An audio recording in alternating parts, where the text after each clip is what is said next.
अन्नू कपूर के बड़े चेहरे मैंने देखे, पर है कौन अन्नू कपूर?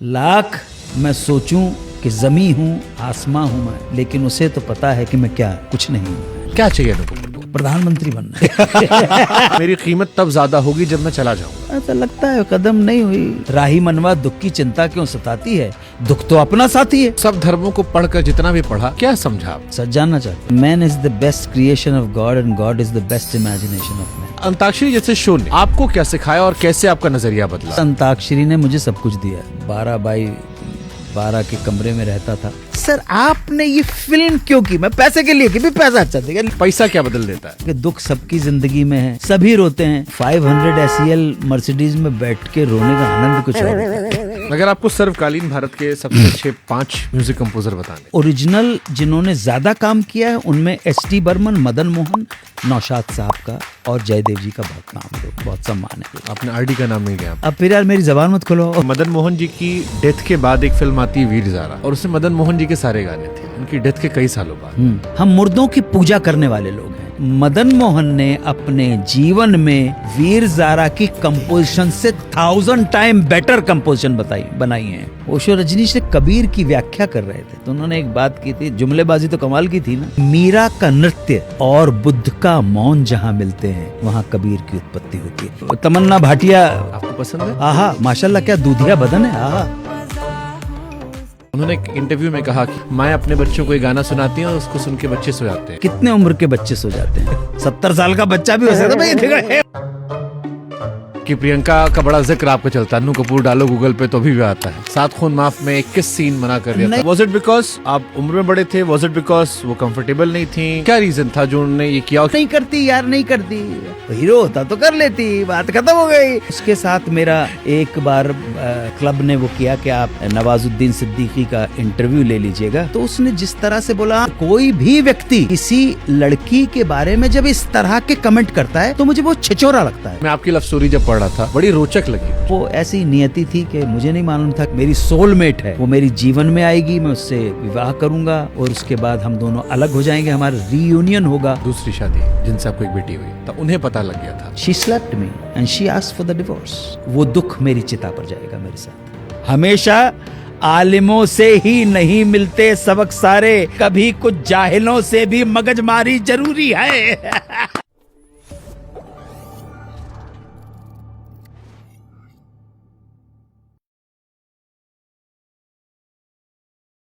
सबकी जिंदगी में एक दौर आता है जब इंसान को यह एहसास होता है कि आया ऊंट पहाड़ के नीचे। मेरे लिए आज वो दिन है, क्योंकि मेरे साथ जो मेरे मेहमान हैं वो मुझसे कहीं ज्यादा बेहतर एंकर हैं, वो कहीं बेहतर शायर हैं, वो कमाल के एक्टर हैं, अच्छे गायक हैं, फिल्मी दुनिया के वो इंसाइक्लोपीडिया गूगल है जिनसे आप कुछ भी पूछ लीजिए। एक्टर के तौर पर आप उनको AI कह सकते हो क्योंकि उन्हें सब किरदार आते हैं। गायन हो, निर्देशन हो, मेजबानी हो या 100 से अधिक फिल्में, उन्हें दर्शकों ने इतना प्यार दिया है। और आज जब मेरे सामने वो बैठे हैं, इसीलिए मैं कह रहा हूं कि आया ऊंट पहाड़ के नीचे। कैसे हैं अनिल कपूर साहब? नहीं, आप मेरे बारे में ज्यादा बोल गए हैं, ये बिल्कुल ऐसी बात नहीं है। आपका स्वयं का इतना अच्छा नाम है और आपने अपने आप को दूसरों से बेहतर प्रूव किया है और हमें हमेशा करना पड़ता है। जीवन संघर्ष है, it's a fierce battle, we have to combat each and every day. Thank you very much for inviting me here and I'm fine. एक 70 साल का आदमी जो हो सकता है वो ठीक है हम लोग। हालांकि मुझे सर ये लग रहा था कि अन्नू कपूर का पॉडकास्ट अगर कोई सबसे अच्छा कर सकता है तो अन्नू कपूर ही कर सकते हैं। लेकिन सचमुच में इंटरेस्टेड नहीं हूँ। एक क्या होता है कि हम तो किसी बात के ऊपर बात कर सकते हैं, पर मेरे पास कुछ गप्पबाजी नहीं है। हाँ। मेरे पास इस तरह का कुछ आपको नहीं मिलेगा कि फिल्म इंडस्ट्री की कहानियाँ हैं, कोई कहानियाँ सुनाने के, वो तो आप अगर लीड करेंगे तो याद आ गया तो बात से बात निकली तो हो जाएगी बात। वरना हाँ, आप अगर मुझे बोलें कि सर अभी AI के ऊपर बोलना है या क्रिटिकल थिंकिंग के ऊपर बोलना है या साइकोलॉजी के ऊपर बोलना है, तो फिर मुझे एक थीम मिल जाती है और मुझे आगे बढ़ने का एक मौका आप दे देते हैं कि अच्छा हो जाएगा। बट बहुत सारे लोगों ने मुझसे कहा कि सर, क्योंकि हम सब आपकी कहानियां सुनते आए हैं लगातार साल दर साल, चाहे वो रेडियो पर सुनना हो, टीवी पर देखना हो, बड़ा कन्विक्शन होता है। कई लोगों ने मुझसे कहा कि अन्नू कपूर साहब जब कहानियां सुनाते हैं ऐसा लगता है कि बस वो खड़े होकर वहीं देख रहे थे, इतना ब्यूटीफुली वो डिस्क्राइब कर देते हैं। वो जब आप कहानी सुनाते हैं उससे पहले जब कहानी लिखते हैं और उसको विजुलाइज करते हैं आप, तो सारी चीज़ों का कॉम्बिनेशन है, एक ही किसी चीज़ का नहीं। और पढ़ के करता हूं मैं जी। लेकिन एक्टिंग तो वही है ना भैया। एक्टिंग क्या है कि आप एक रियल व्यक्ति हैं, मैं आपको एक कैरेक्टर ऑफर करता हूं, तो आपके रियल को अनरियल होना पड़ता है कैरेक्टर में आने के लिए, ठीक है। और उस अनरियल से मैं उम्मीद करता हूं कि वो रियल दिखे। एक्टिंग यही तो है ना, यही एक्टिंग है, ये मेरी परिभाषा है। एक बड़ा अच्छा शेर था सर कि हर चेहरे में होते हैं कई चेहरे, जिसको देखो बार बार देखो। जी। अन्नू कपूर के बड़े चेहरे मैंने देखे हैं, पर है कौन अन्नू कपूर? मोसो कौन कुटिल खलकामी, पापी कौन बड़ो हैं मोते, सब पतितन में नामी, सूर पतित को ठौर कहाँ है, कहिए श्रीपत स्वामी। समझे ना, ये कि इसका कहने का मतलब यही है, लाख मैं सोचूं कि ज़मी हूँ आसमां हूँ मैं, लेकिन उसे तो पता है कि मैं क्या कुछ नहीं हूँ मैं। तो ये ऐसा, इसी में मुझे रहने दो, इसी में मेरी बहबूदी है, इसी में मेरी तरक्की है, और इसी में मेरा सुख भी है। आपका नाम अनिल कपूर था। जी जी। अनिल कपूर को अन्नू कपूर बना दिया गया। हाँ। कभी लगा कि पहचान बदल गई क्योंकि हीरो बड़ा था उस दौर में? नहीं, वो उसकी वजह से तो वो हीरो था। हीरो तो हीरो ही होता है। अभी दो अनिल कपूर तो नहीं हो सकते थे ना, तो एक सामूहिक ही डिसीजन लिया कि भाई तू अनिल रह जैसा था। और अपनी कंट्री में अनुपम, अनुराग, अनवर, अनुपमा, अनुराधा, इन सब का निकनेम अन्नू हो जाता है, तो मुझे भी घर पे अन्नू ही बोलते थे। मैंने कहा यार नाम में क्या रखा है, अन्नू कपूर कर लो। तो कभी सोचा आपने कि हमारे देश में माँ बाप, मतलब एक बच्चा 9 महीने में पैदा होता है, माँ बाप 9 मिनट भी नहीं सोचते नाम रखने के लिए, वही कॉमन नाम रख इसमें देते मेरे माँ बाप का कुछ लेना देना नहीं है। हैं? मेरा कुछ भी नहीं था। तो मुंबई में आने के बाद हुआ ना मेरा नाम। एनएसडी की डिग्री, दिल्ली की जो डिग्री मिली है राष्ट्रीय नाट्य विद्यालय, वो अनिल कपूर को मिली है ना। अन्नू कपूर की कोई हैसियत ही नहीं है। मैं आपके बारे में पढ़ रहा था बहुत सारी बातें, तो आपकी माता जी आपके बारे में, एक गरीबी का दौर मैंने देखा। हालांकि आपके परिवार में सब अच्छे लोग थे, सबने अलग अलग क्षेत्र में अच्छा किया। आप एक पैट्रियोटिक फैमिली से आते हैं, परदादा जी, पूरी हिस्ट्री रही है जी। लेकिन उस हिस्ट्री पे जाने से पहले गरीबी समझना चाहता हूं, क्योंकि आपके बारे में जब पढ़ा मैंने तो ये कहीं देखा कि 10वीं के आसपास आपने चाय बेची थी। जी। ये सच है? हाँ, पढ़ाई छूट गई थी ना, तो कुछ ना कुछ तो कर रही था। इवन माता जी का था कि 40 रुपए की तनख्वाह पर नौकरी कर रही थी, वो चीजें आपको परेशान कर रही थी। अब मैं देख रहा हूं टिप टॉप अन्नू कपूर है, बट कहते हैं ना कि वो अंदर तो रह जाता है वो पुराना वाला। क्या होती है गरीबी? क्योंकि अब केवल यादों में रह गई होगी, और गरीबी का क्या असर पड़ता है इंसान पर? गरीबी का क्या असर पड़ता है? अभाव का पता पड़ने लगता है। आपको मालूम होता है कि भूख क्या है। आज मैं या मेरे बच्चे शायद उस भूख का दर्द नहीं पहचान सके, लेकिन मैं पहचान सकता हूँ। और एक जनरली हम अगर बात करें कि अभाव या दरिद्रता जो है वो आपकी सेंसिटिविटी को बढ़ाता है। आपको पता लगता है कि जो चीज़ दूसरों को इतनी आसानी से मुहैया थी वो आपको मिली नहीं है, और अब एग्जिस्टेंस ने आपको दे दी है, तो आप उस खाने की कदर करें। आपके पास जो है, जो दिया गया है, मिल गया है आपको, जिसको भी आप अल्लाह, खुदा, गॉड, भगवान कहते हैं, तो उसके लिए शुक्राना अदा करना बहुत ज़रूरी है। वो शुक्राना ज़रूरी नहीं कि मंदिर में जाके आप भगवान की मूर्ति के सामने या मस्जिद में जाके या किसी भगवान से या गॉड से आप, एक प्रार्थनामय होना, अपने एग्जिस्टेंस के प्रति, अपने अस्तित्व के प्रति प्रार्थनामय होना भी बहुत बड़ा काम है। थैंक यू कहना, धन्यवाद कहना, आभार व्यक्त करना। ऐसा नहीं किसी मूर्त के सामने जाके आपने आभार व्यक्त कह दिया, अपने निज से ही कि जो भी है उसने आज का मुझे खाना खिलाया, और ये भोजन जो मेरे पेट में गया ये मेरे शरीर को लग जाए, बदहाजमी नहीं हो, इसका आभार व्यक्त करना बहुत आवश्यक हो जाता है। अब जैसे आपके बच्चे होंगे, उन्हें ये एहसास नहीं होगा, बट आपने अपनी माताजी को देखा होगा, पिताजी को देखा होगा नाट्य कंपनी के दौर पे, आप चाय की दुकान पे नौकरी करने गए। नौकरी नहीं, मैंने चाय चलाई है, मतलब एक अकेला ही देश चलाने वाले ने नहीं किया है, मैंने भी चाय बेची है। और बहुत ही मतलब ना इसमें शर्म की बात है और ना ही कोई गर्व की बात है। हमारा लाइफ था, जो लोग ऑटो चलाते हैं, जो चाय की दुकान पे काम करते हैं, या जो आप और मैं जो काम करते हैं, हम अपना मेहनत मजदूरी से जब तक काम कर रहे हैं तब तक हमारे लिए बहुत अच्छी बात है भाई। मैं जब सफल हुई कहानियां देखता हूं सर, चाहे कोई भी व्यक्ति हो, क्रिकेट की दुनिया में MS धोनी से लेकर हर जगह पर, जो व्यक्ति गरीबी से उठकर बड़ा बना, अक्सर हमने देखा है कि जब उनके बाद उनकी 2-3-4 पीढ़ियां आगे आती हैं जी। जिनको सारे संसाधन मिल जाते हैं, वो उस तरह से लिव अप नहीं कर पाती है। बट वो व्यक्ति जो नीचे से आया था, उसकी भूख बरकरार रहती है। मैं 70 साल की उम्र में भी अन्नू कपूर को देख रहा हूं कि पैशन है, वो डांस भी कर रहे हैं, एक्टिंग भी कर रहे हैं। ये सवाल मैंने रवि किशन से ही पूछा था कि आप सब कर रहे हो, कहे बाबू बहुत दिन तक झेला है, चावल गर्म करके खाते थे, पिताजी बीमार हो गए थे, माताजी बीमार थी, जा नहीं पा सकते थे, क्योंकि पता था एक बीमार है लेकिन 30 आदमी और बैठा है, जिससे खर्चा उठाना है। सही बोल रहा था। अब मिल रहा है तो चाहते हैं लूट ले। अभी भी 5 स्टार में जाते हैं, लॉन्ड्री में ऑर्डर नहीं कर पाते कि सफाई कर दो, क्योंकि बिल बड़ा लगता है। पैसा है लेकिन वो इतना गरीबी झेल लिए कि निकाल ऑर्डर नहीं हो पाता। पैसे की कदर मालूम हो गई। अगर वो ये कह रहा था तो इसका मतलब ये था कि हमें पैसे का मूल्य मालूम है। एक बड़ी पुरानी बात है कि फोर्ड का बेटा बहुत अनाप शनाप उसके खर्चे होने लगे, बिल आने लगा महीने का $10,000 का, $20,000 के आने लगे। तो जेराल्ड फोर्ड ने अपने बेटे को बुलाया और कहा कि तुम्हारे बिल्स बहुत आ रहे हैं, पर मंथ का बहुत खर्चा हो रहा है। कहने के या dad it will happen. He was stunned कि it will happen. What do you mean it will happen? या my father is not a poor man. Your father was a poor man. My father is not a poor man. आप समझ रहे हो मेरी बात? मेरे पिता जो हैं, उस फोर्ड के बेटे ने कहा कि मेरे पिता गरीब नहीं है, आपके पिता गरीब होंगे तो आपको $20,000 ज़्यादा लग रहे हैं। मैं तो $2 मिलियन भी खर्च करूं तब भी कोई प्रॉब्लम नहीं है।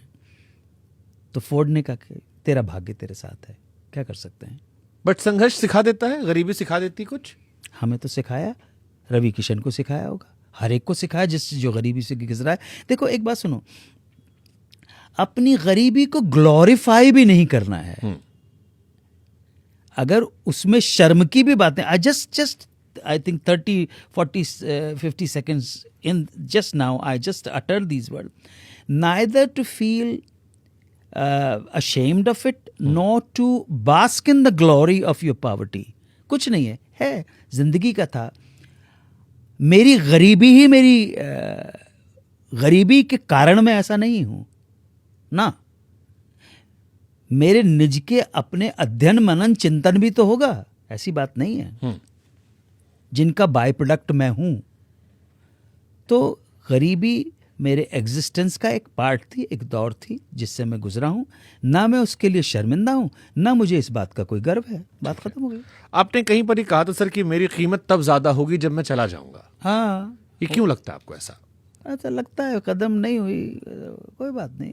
आपको लगता है जितना आप डिजर्व करते हो उतना आपको क्रेडिट या रिस्पेक्ट? वैसे तो कहने को अगर ये कहें कि एक एग्जांपल दे रहा हूँ, जेल से निकलने वाला आदमी 26 जनवरी को जब छोड़ा जाता है तो हमने सर्वे में देखा, मैंने एक चीज़ शूट की थी, 98% लोग मानने को तैयार ही नहीं है कि उन्होंने कोई अपराध किया था। मेरे पास उनकी फुटेज है। 98% लोग मानने को तैयार नहीं है। जो 18, 19 साल के बाद निकले हैं जेल से, वो मानने को तैयार ही नहीं है। उसी तरह से हम मनुष्य हैं, हम मानने को कैसे तैयार हो जाएं कि हमें जो डिजर्व करते थे वो नहीं मिला। तो मैं भी शायद उन्हीं मानसिक रोगियों में से एक हो सकता हूं जो सोचता है कि मुझे जो डिजर्व करता था मुझे नहीं मिला। तो क्या शिकायत आपको, क्या लगता है क्या? क्योंकि आपने हर क्षेत्र में तो अच्छा किया है, अभी भी आप रेलेवेंट हैं, और रेलेवेंट नहीं आप कमाल कर रहे हैं। मैंने अभी प्री में भी कहा कि जब मैंने जॉली एलएलबी 2 देखी तो अक्षय कुमार मेरे पसंदीदा हीरो में से, लेकिन आप उन पर भारी पड़ रहे थे। मैं शौकीन में देखा, मुझे लगा यार मेरा बुढ़ापा ऐसा हो तो मजा आ जाए। शौकीन। मैंने विकी डोनर देखा, मैंने कहा भाई गजब है, चड्ढा साहब तो एकदम फाड़ के रखी है। तो आपकी आने वाली फिल्मों की लिस्ट भी अभी लंबी चौड़ी दिख रही है मुझे। कहाँ शिकायतें? आपने टीवी में राज किया, डिजिटल में अभी आप छाए हुए हो, टीवी शोज कर रहे हो, अंताक्षरी आपने कर दी, 80 के दशक से लेकर आज 25 में बैठे हैं। आदमी लालची होता है, उसको बहुत कुछ चाहिए होता है, ये समझ। क्या चाहिए अनु कपूर को? बहुत चाहिए। क्या? प्रधानमंत्री बनना है मुझे। वो अब आपने इसको मजाक में ले लिया, लेकिन असल में क्या है कि ना मुझ में प्रधानमंत्री बनने की क्षमता है, ना मेरे अंदर उस तरह की प्रतिभा है, ना मेरा ऐसा भाग्य है, और ना ही मेरे अंदर कोई काबिलियत है कि मैं किसी भी देश का प्रधानमंत्री बन पाऊँ। बस खत्म हो गई। कोशिश भी तो नहीं की आपने वहाँ पे? हाँ जी, कोशिश भी तो नहीं की। नहीं, मैं योग्यता ही नहीं ना बॉस, आप समझे नहीं।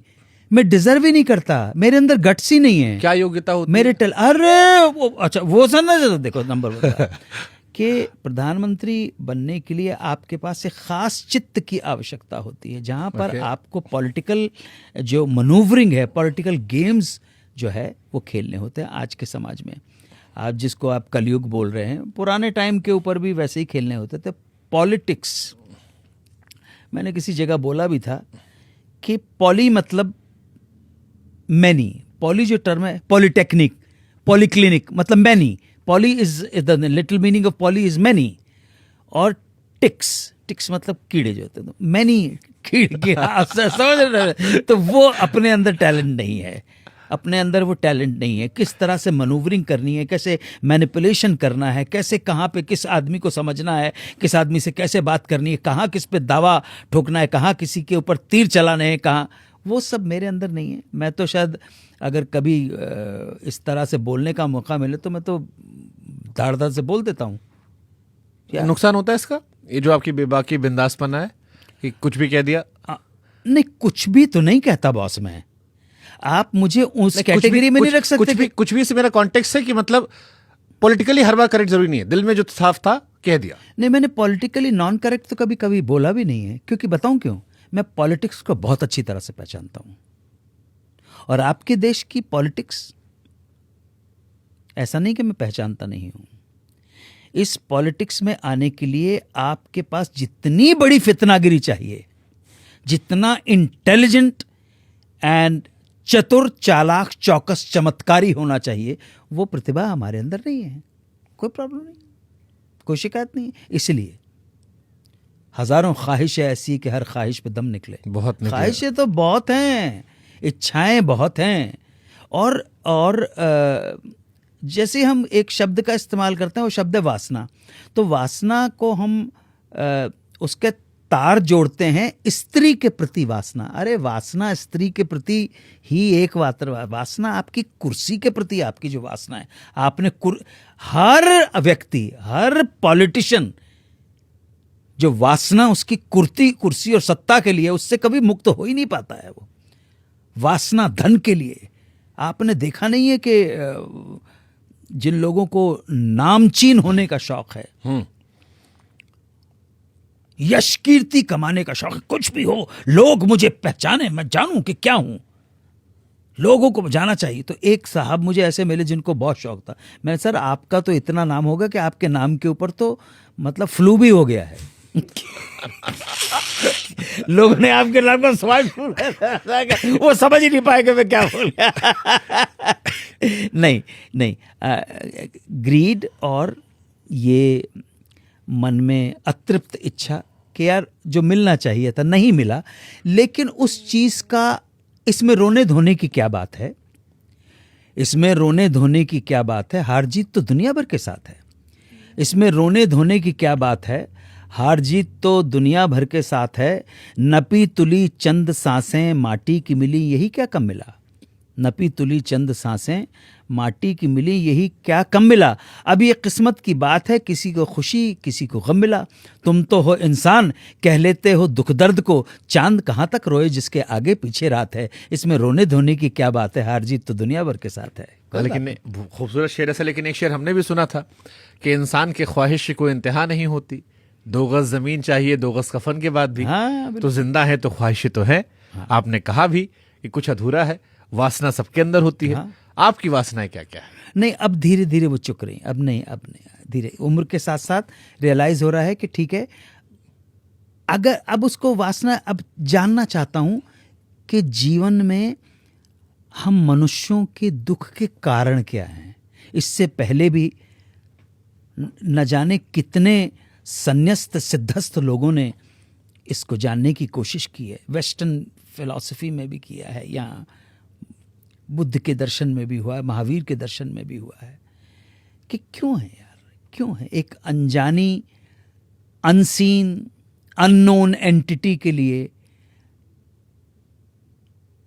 इतना गड़बड़ झाला, जिसको जाना नहीं, पहचाना नहीं, देखा नहीं, उसके लिए इतनी मारम मारी मची हुई है यार। मुझे उससे शिकायत नहीं, मुझे तो अपने वालों से, अपने वालों मनुष्य जाति के ऊपर दया आती है यार कि यार कहाँ हमें भेज दिया यार, क्यों भेज दिया यार, क्यों, why this nature is the biggest enemy of our existence, survival. ये कोई भगवान ये सब फालतू की बातें हैं, कुछ नहीं। जिसको आप मदर नेचर, मदर किसी को तंग नहीं करेगी भाई, मदर नेचर नहीं, वो ये नेचर हमारा सबसे बड़ा शत्रु है। हमें पैदा करता है, अच्छा पैदा कर लिया, उसके बाद इमोशंस दे दिए, इमोशंस में हम अपनी माता से जुड़ गए, हमारी माता के प्रति हमारा स्नेह हो गया, भाई बहनों के प्रति हो गया, पिता के प्रति स्नेह हो गया, फिर जीवन में एक लड़की आई, उसके प्रति बिल्कुल एक स्नेह का, प्यार का, प्रेम का एक नया रूप देखने को मिला। और उसके बाद माँ चली गई यार, जो जननी थी वो चली गई, पिता चले गए, बहन की शादी हुई, उसकी शादी टूट जाती है। सारे दुख के अलावा कुछ नहीं मिल रहा है मुझे, सिवाय दुख के अलावा कुछ नहीं मिल रहा है। और अगर जिन लोगों को मिला भी है और वो भरम में बैठे हुए हैं कि ये तो वो होटल है जहां से चेकआउट होना ही नहीं है, तो उनको बताना चाहता हूं, बड़े बड़े आए और बड़े बड़े चले गए। जिन्होंने इस दुनिया को होटल समझा वही थोड़ा सा ठीक ठाक से गए। गुरु चेक इन किया है, 12 बजे से पहले चेकआउट करना पड़ेगा। बड़े बड़े आए यहां पे, हम टिकेंगे, ये तो हमारी गद्दी है, ये दुनिया एक सराय है। क्यों अस्तित्व, लाई हयात आए कज़ा ले चली चले, जीवन लेके आया मौत लेके जा रही है। लाई हयात आए कज़ा ले चली चले, अपनी खुशी ना आए ना अपनी खुशी चले। ये क्या मचा रखा है यार, क्यों मचा रखा है, पूरी समस्त मनुष्य जाति को बर्बाद करके रखा हुआ है यार। क्या इसीलिए हम पैदा हुए हैं, एक दूसरे से लड़ने के लिए? क्या, व्हाट इज दिस नॉनसेंस? ये प्रकृति ने हमारे साथ जो खेला है, इसको सोचने की बात है। बड़े बड़े लोगों ने सोचा है, अगर मुझ जैसे जो बहुत तुच्छ व्यक्ति है उसके मन में भी आ रहा है तो कौन सी बुरी बात है यार। अब सर 70 साल में जिस तरह से आपने जीवन का दर्शन मुझे दिखाया, उसमें मुझे निराशा नजर आ रही है, आक्रोश नजर आ रहा है। मैं 31 का हूं, मेरे सामने एक लंबी उम्र पड़ी है, मैं इस नजरिए से जीवन को देखूं या इसका दूसरा नजरिया? मैं अपने विचार तुम पे थोपना नहीं, मैं समझने की बात कर रहा हूं ना। मेरा नजरिया जो है वो 70 साल के बाद आया है। आज आप 7-8 जो रोटी खाते हो चुपड़ी हुई, वो आप पचा पाओगे एक, लेकिन एक भगवान तुम्हें दीर्घायु दे, 70 के बदले 80 हो जाओगे और थोड़ा सा उस ट्रैक के ऊपर निकल गए जहां अस्तित्व में प्रश्न होने लगेगा, तो मेरे वेलकम टू द गैंग हो जाएगा। अगर पढ़े लिखे हो, और पढ़े लिखे मतलब कॉलेज की डिग्री वाले नहीं, लेकिन अगर सेंसिटिव हो, सोचते हो, अध्ययन किया है, मनन किया है, चिंतन किया है, तो आ जाएगा। या तो इधर जाओगे या उधर जाओगे। राही मनवा दुख की चिंता क्यों सताती है, दुख तो अपना साथी है। दोस्ती फिल्म का गाना 1964 का, कितने साल होने वाले हैं, हाँ? और क्या लिख के गया मजरू सुल्तानपुरी, राही मनवा दुख की चिंता क्यों सताती है, दुख तो अपना साथी है। सुख है एक छांव ढलती, आती है जाती है, दुख तो अपना साथी है। कौन, किसने बोल दिया तुमको कि सुख है? तुम्हारी पूरी इच्छाएं, तुम्हारे पूरा अटेम्प्ट, आपने कभी सोचा है शांति की गुहार क्यों करने लगते हैं हर धर्म के अंदर? हम ओम शांति शांति, शांति नहीं है तभी तो शांति बोल रहे हैं ना। शांति होती तो कभी बोलते नहीं। आपने हर धर्म की पढ़ाई की, मैंने ये भी कहीं पढ़ा कि आपने हर धर्म को जाना समझा, जितना, हाँ, जितना भी एक जान सकता हूं। जान सकता था। फिर आप अपने आप को एथिस्ट कहते हो जी, कि आपने सबको पढ़ा, हिंदू धर्म में आप पैदा हुए, लेकिन आप एथिस्ट हो। एथिस्ट होना क्या होता है? रादर ये कहूं एग्नोस्टिक हूं, क्योंकि अभी भी जानने की कोशिश कर रहा हूं, पढ़ता हूं। और जब तक आप क्रिटिकल थिंकिंग के साथ, जब तक आप समभाव के साथ, जब तक आप तटस्थ भाव के साथ नहीं पढ़ोगे, आप सत्य जान नहीं पाओगे। अगर मैं तुम्हारा ही हुआ तो तुम्हारे वो पॉइंट्स नहीं जान पाऊंगा जिनके अंदर कुछ और डायमेंशंस दिख रहे हैं। जरूरी नहीं कि नेगेटिव डायमेंशंस दिखें, ऐसा नहीं है। इसलिए तटस्थ होना, रैशनल पर्सपेक्टिव के साथ किसी चीज की स्टडी करना भी बहुत तो जरूरी है। सब धर्मों को पढ़कर जितना भी पढ़ा, क्या समझा आपने कि जो आपने कहा कि मैं किसी धर्म का नहीं हुआ? सच जानना चाहते हो? हाँ, अंग्रेजी में एक इडियम है, man is the best creation of God and God is the best imagination of man. ये सब मनुष्य के बनाए हुए धर्म हैं। उसकी सुविधा के लिए धर्म के अपने कुछ थोड़े बहुत भी फायदे हैं। कोड ऑफ कंडक्ट दिया होगा, कुछ बेसिकली दिया होगा, कुछ सब मनुष्य निर्मित हैं। इसीलिए हर धर्म कहीं ना कहीं जाके अपने आप को ये प्रूव करने की कोशिश करता है कि बड़ा वो वैज्ञानिक है, क्योंकि विज्ञान जो है सत्य को जानने की, परखने की कला का नाम है। तो आप ये कह रहे हैं कि जितनी आस्थाएं, जितना विश्वास किसी भी धर्म के अलग अलग लोग करते हैं, ये कभी किसी ने एक कल्पना का आकार दिया और उसके बाद आने वाली पीढ़ियां उसी कल्पना के आधार पर फॉलो करती गई, क्योंकि हम डरे हुए युग लोग थे। युगांतर से। क्योंकि हम डरे हुए लोग थे, हमें एक हाँ, विश्वास देखिए, चाहिए बिल्कुल था। सही, बिल्कुल सही टर्म इस्तेमाल किया। या तो डर बना के रखा गया या लालच। लालच और डर एक ही सिक्के के दो पहलू हैं। लालच है स्वर्ग का और डर है नरक का। एक ही सिक्के के दो पहलू हैं। भय, जिससे तुम भय करते हो उससे तुम प्रेम कैसे कर सकते हो? फिर मुझे अमिताभ बच्चन की उस सीढ़ियों वाला डायलॉग याद आता है, वो जो तुम्हारी सीढ़ियों पर कभी नहीं आया। हाँ, वो 786 का बिल्ला लगा के बैठा रहता है वो उस चक्कर में मत जाओ यार ये तो फिल्मी लोग हैं, फिल्मी इन लोगों का वहाँ कोई चिंतन नहीं है। नहीं, जब गैलरी डर का आया, है। जैसे अपने पर इंसान कई बार नास्तिक हो जाता है। मैंने बहुत सारे बॉलीवुड के प्रोड्यूसर को देखा, राजकुमार हिरानी ने कई फिल्में बनाई, लेकिन जब उनके पिताजी की जब देहांत हुआ तो वो भी कौवे को खिला रहे थे, जो हमारी मान्यताएं थी, आस्थाएं थी। तो इंसान अपने पे तो एक्सपेरिमेंट कर लेता, लेकिन अपनों पे फिर जाकर वहीं चलाता जिस पर वो सवाल खड़े कर रहा था। क्योंकि मैं इन लोगों के बारे में जानता नहीं हूँ कि इन्होंने क्या किया क्या नहीं किया, इसलिए मैं उन पे कमेंट नहीं कर पाऊँगा कि राजकुमार हिरानी ने ऐसा क्यों किया या अलग लोगों ने किस तरह से क्या किया। कभी कभी हो सकता है कि घर वालों का प्रेशर आ जाता है, एक।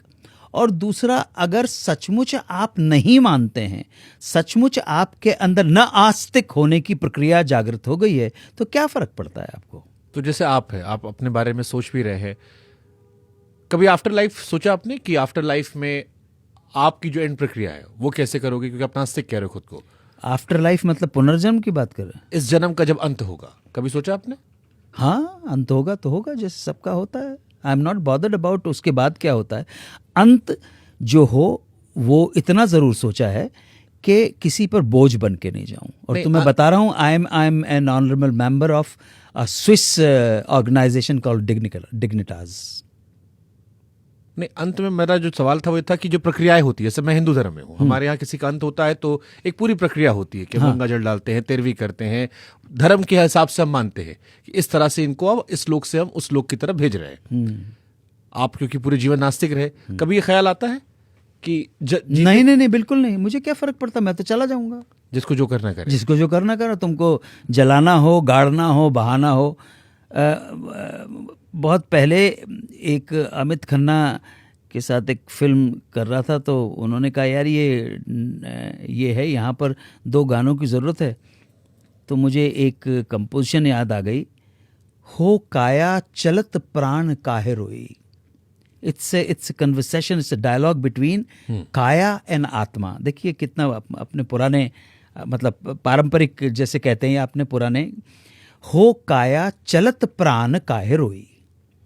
तो प्राण जो आत्मा है वो पूछ रही है काया से कि तुम रो क्यों रही हो, और जवाब मिलता है कि तुम तो गवन अंत गवन कीना, तुम तो गइल अंत गवन कीना, हमरी का दस होई, हमरी कागत हो, तुम तो गइल, समझ रहे ना, आपको तो हाँ, समझ, हाँ, हाँ। तुम तो गइल अंत गवन कीना, हमरी कागत हुई, इसलिए रो रही हूं। काया इसलिए रो रही थी कि तुम तो चले गए, अब हम जलाए जाएंगे, गाड़े जाएंगे, बहाए जाएंगे, कुत्ते नोच के खाएंगे, कौए गिद्ध खाएंगे, हमको क्या पता है, इसलिए रो रही हूं।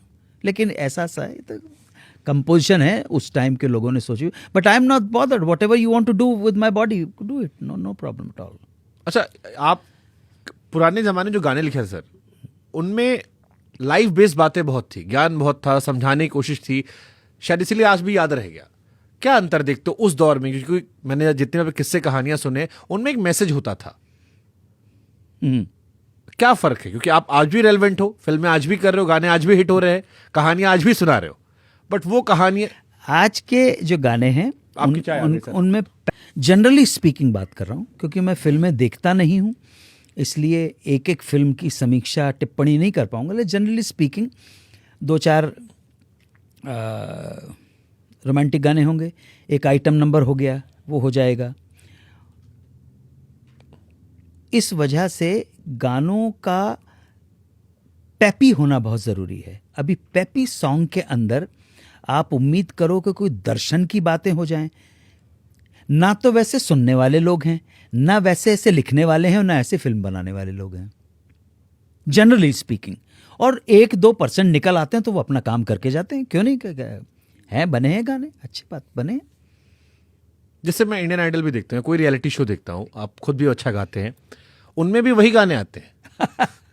नहीं, उनको जब जरूरत पड़ती है ना, उनकी जब टीआरपी डाउन होने लगती है तो उनको फिर ऐसे गाने चाहिए होते हैं। और उसमें एक और प्रॉब्लम है कि शायद पैपी गानों की रॉयल्टी मिलने की भी प्रॉब्लम रह जाती है, इसलिए फिर मजबूरन हो के आइए उस पर ही आ जाएं आप, जिसमें इजी लेबलिंग की प्रॉब्लम ज़्यादा नहीं हो। ये भी कारण हो सकता है, ये भी कारण हो सकता है, और जनता की रुचि का कारण भी हो सकता है, और शायद हो सकता है जनता जो है उसको एक चेंज के लिए अब पुराने गाने चाहिए होंगे। 1993 से 2006 तक आपने टीवी पर अंताक्षरी की। जी जी।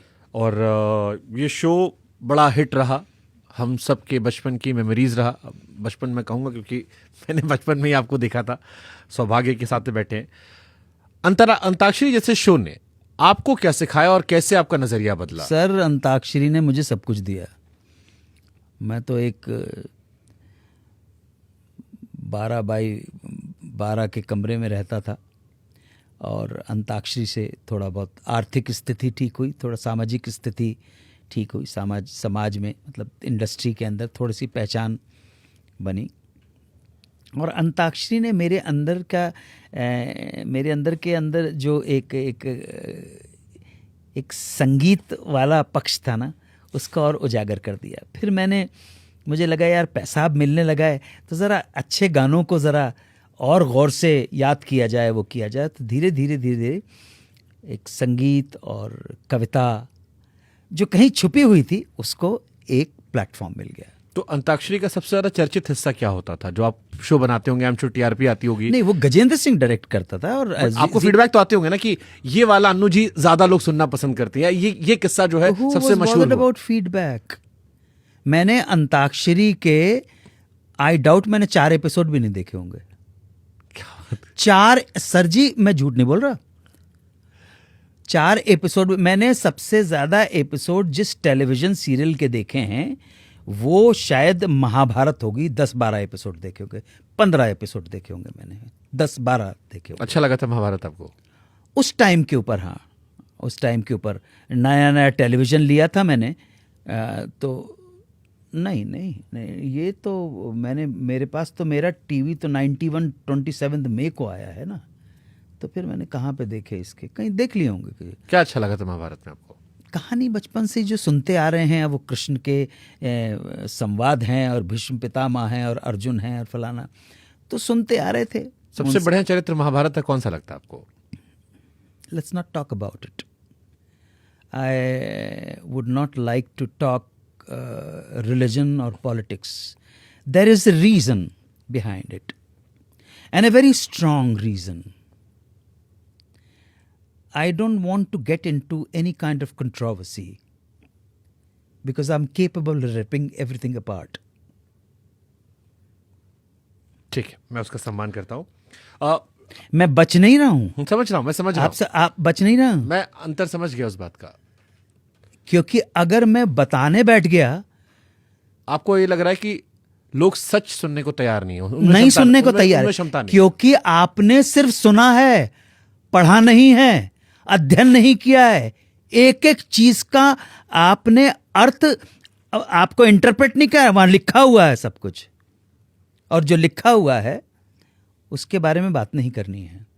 सब सुना हुआ है, सब सुन के ही सारा कुछ है, सुन के ही चरित्र आपने गढ़ लिए हैं, सुन के ही कल्पना कर ले। आपकी कल्पना के अंदर जो सुंदर मूर्तें बसी हुई हैं, मैं उनको काहे को डिस्टर्ब करूं यार, क्यों डिस्टर्ब करूं मैं, मुझे कोई हक नहीं है, इसलिए मुझे माफ करो।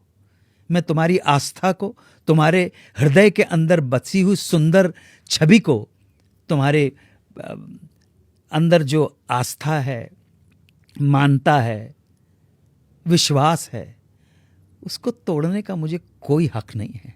मैं नहीं चाहता तुम्हें किसी तरह से भी डिस्टर्ब करूं। मैं डिस्टर्ब हो गया वो अलग बात है, लेकिन मैं नहीं चाहता, इसलिए मैं किसी से बोलता ही नहीं हूं। अकबर इलाहाबादी का बहुत कमाल का शेर है, मजहबी बहस मैंने की ही नहीं, मजहबी बहस मैंने की ही नहीं, इतनी अकल मुझ में थी ही नहीं। ये समझ लो आप, ये समझ लो आप। पापी कौन बड़ो है मोते, ये सूर, महाकवि सूर बोल रहे हैं, समझ सको तो समझ लेना। पापी कौन, और आप तो क्योंकि उत्तर प्रदेश के हो तो आपको भाषा आपकी बहुत अच्छी है। पापी कौन बड़ो है मोते, सब पतितन में नामी, सूर पतित को ठौर कितै है, कहिए श्रीपत स्वामी। मतलब मुझसे ज्यादा गुजरा गया बीता तो कोई होगा ही नहीं। बुल्ले शाह, आहा, बुल्ले शाह इतना अपने को, विनम्रता की इतनी हद के नीचे इतना अपने को गिरा देना। बुल्ले शाह कहते हैं कि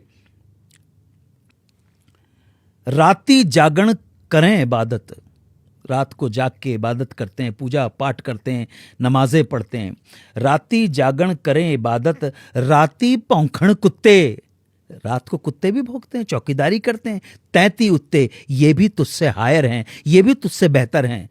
राती जागरण करें इबादत, राती भौंखण कुत्ते, तैती उत्ते, खसम अपने दा दर छट देना, अपने मालिक का दरवाजा नहीं छट दे। भावी मारो 100 जूते, 100 जूते मारो, फिर भी अपने मालिक का दरवाजा नहीं छोड़ के जाते हैं। ये है उनकी लॉयल्टी।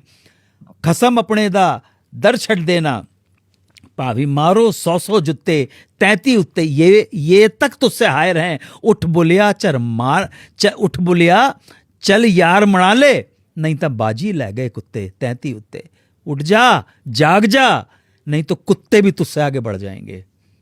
सर, ये विनम्रता धार्मिक लोगों के अंदर नहीं मिल सकती। ये विनम्रता केवल अगर मिलेगी तो सचमुच जो संन्यास्त हो गया उसके अंदर मिलेगी, या फिर किसी वैज्ञानिक के अंदर मिलेगी। ये विनम्रता और किसी में नहीं मिल सकती। धार्मिक लोगों में विनम्रता नहीं होती है। एक दंभ होता है, एक अहंकार होता है कि हम सब जान गए हैं, जानता कुछ नहीं है। तो ऐसा चक्कर है भैया। कब एहसास हुआ आपको सर ये जो, क्योंकि आई एम श्योर एक सामान्य जिंदगी आपकी भी रही होगी जीवन नहीं, मेरी अभी भी सामान्य जिंदगी हूँ। नहीं, बट ये जो एहसास हुआ, ये जैसा आपने जो पूरा जिक्र किया, एक बड़ी किसी घटना की वजह से? नहीं, धीरे धीरे प्रक्रिया है। पढ़ते पढ़ते पढ़ते, सोचते सोचते, सिर्फ पढ़ना ही इंपॉर्टेंट नहीं है, होना भी तो इंपॉर्टेंट है, सोचना भी तो इंपॉर्टेंट है कि हाँ यार ये है। मैं बहुत नॉर्मल आदमी हूँ जो गुस्सा भी करता है, गाली भी बक देता है, फिर सामने वाले भी, मैं घर वाले लोग भी परेशान हो जाते हैं, फिर कहते हैं, मैं समझ भी जाता हूँ। इस मामले में मैं ठीक हूँ, जल्दी समझ जाता। मुझे मनाना और वो बहुत मतलब टेढ़ा आदमी नहीं हूँ, समझ जाता है। मत करो यार, क्या कर रहे हो। तो वो एक ग्रेजुअल प्रोसेस रहा है, वो एक दिन की घटना नहीं है कोई। मैं मतलब कोई ऐसा नहीं है कि सडनली एनलाइटन हो गया मैं, ऐसा कुछ भी नहीं है।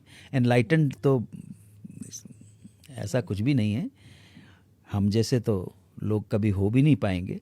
लेकिन ये आभास है कि गड़बड़ है, गड़बड़ झाला है, अस्तित्व का ही गड़बड़ झाला आपके बच्चे इत्तेफाक रखते हैं इस बातों से? नहीं, मैं उनके साथ कोई शेयर नहीं करता हूँ। वो आस्तिक है नास्तिक है बच्चे?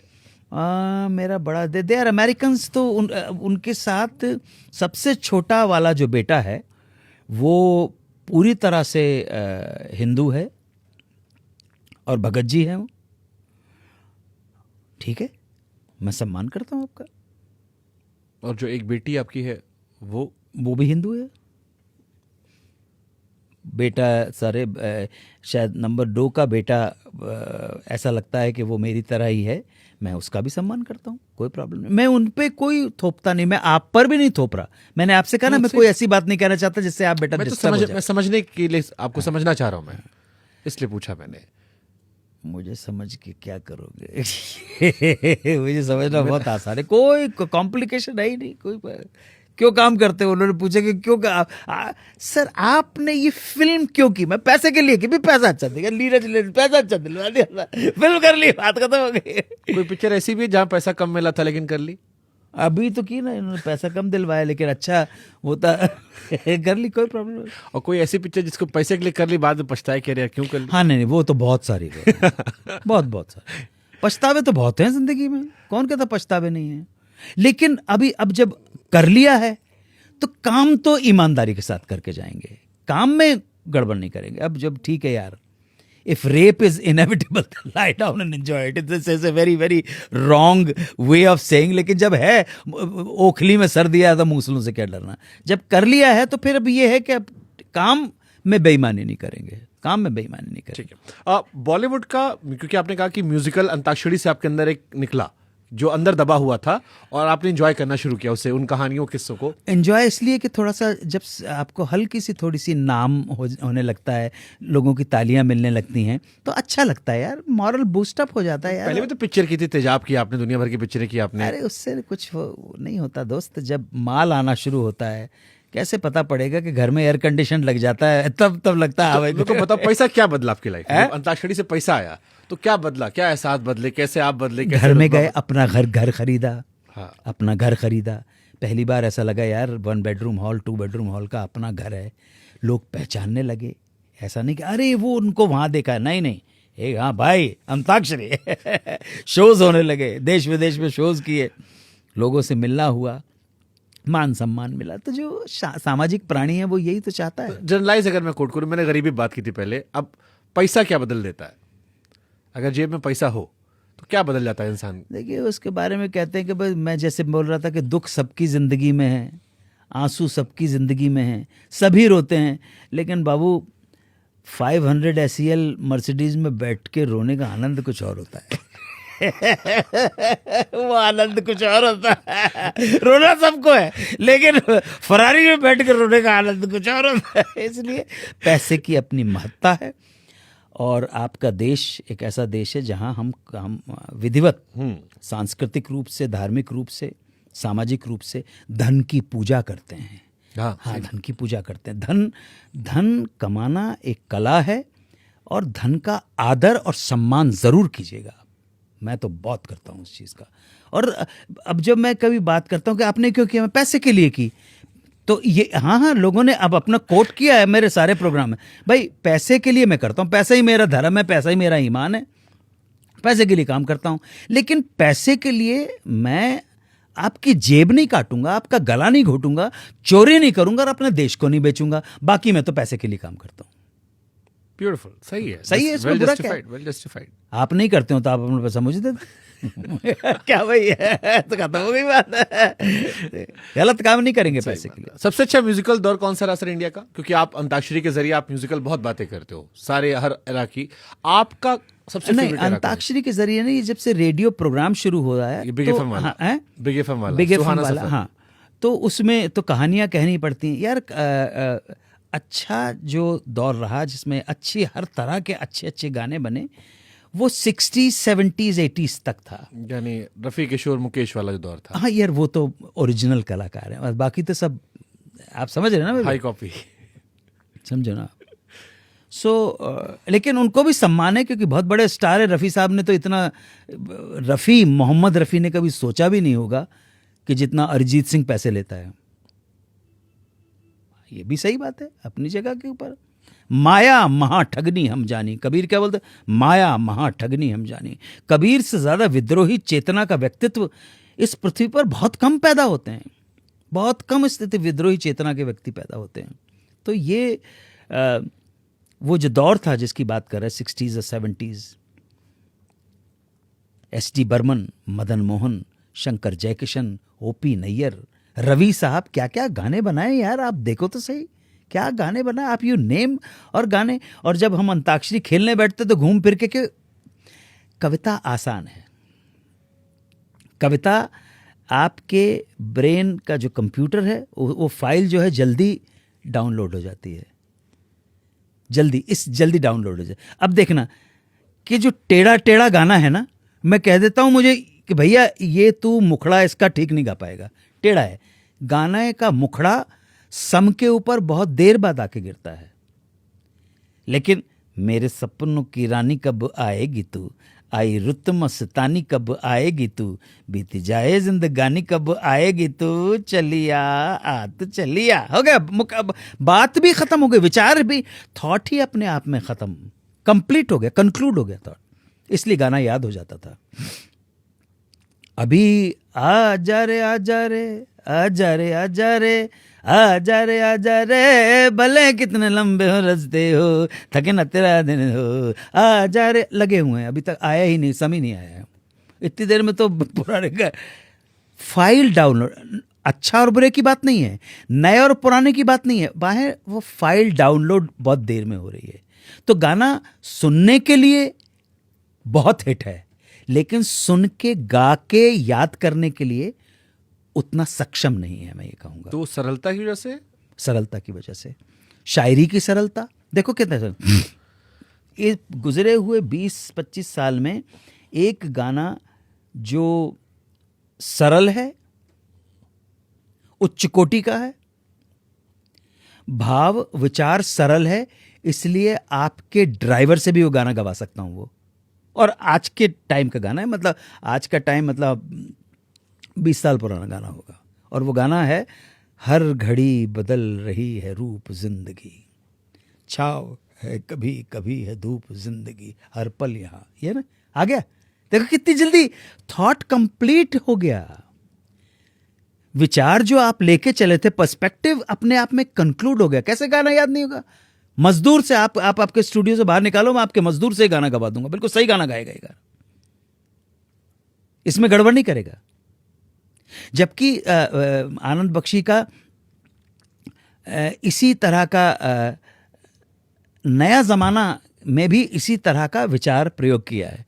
दुनिया ओ दुनिया, ठीक है ना। इसमें एक है, तू छाँव है या है धूप, खबर किसको क्या है तेरा असली रूप, खबर किसको आए नजर कैसे, तू आंसू है ख्वाब नहीं, दुनिया ओ दुनिया। आए आनंद बख्शी ने अच्छे कुछ गाने बहुत कमाल के लिखे। अच्छा दर्शन, वाह वाह। अगर आपको सर्वकालीन भारत के सबसे अच्छे 5 म्यूजिक कंपोजर बताने हो आपकी नजर में, हाँ जरूर बताऊँ। कौन कौन से होंगे? एस.डी. बर्मन नंबर 1, 2, 3, 4 के चक्कर में मुझे मत डालो, क्योंकि क्या है, लेकिन मैं ये बता सकता हूं कि ओरिजिनल जिन्होंने ज्यादा काम किया है उनमें एस.डी. बर्मन, मदन मोहन, नौशाद साहब का और जयदेव जी का बहुत सम्मान है। ओरिजिनल काम, ओरिजिनल। आपने आर.डी. का नाम नहीं लिया पे? नहीं, आर.डी. बर्मन, आपसे आर.डी. बर्मन का नहीं लूंगा मैं नाम, ना शंकर जयकिशन का नाम लूंगा। अब फिर यार मेरी जबान मत खोलो। अब आपसे बेहतर कौन बताएगा नई पीढ़ी को? नहीं, आर.डी. बर्मन ने जो बाहर से चीजें जो लाना शुरू हो गए थे, चीजें तो बाहर से पहले ही से आने शुरू हो गई थी, शंकर जयकिशन के टाइम से ही आनी शुरू हो गई थी।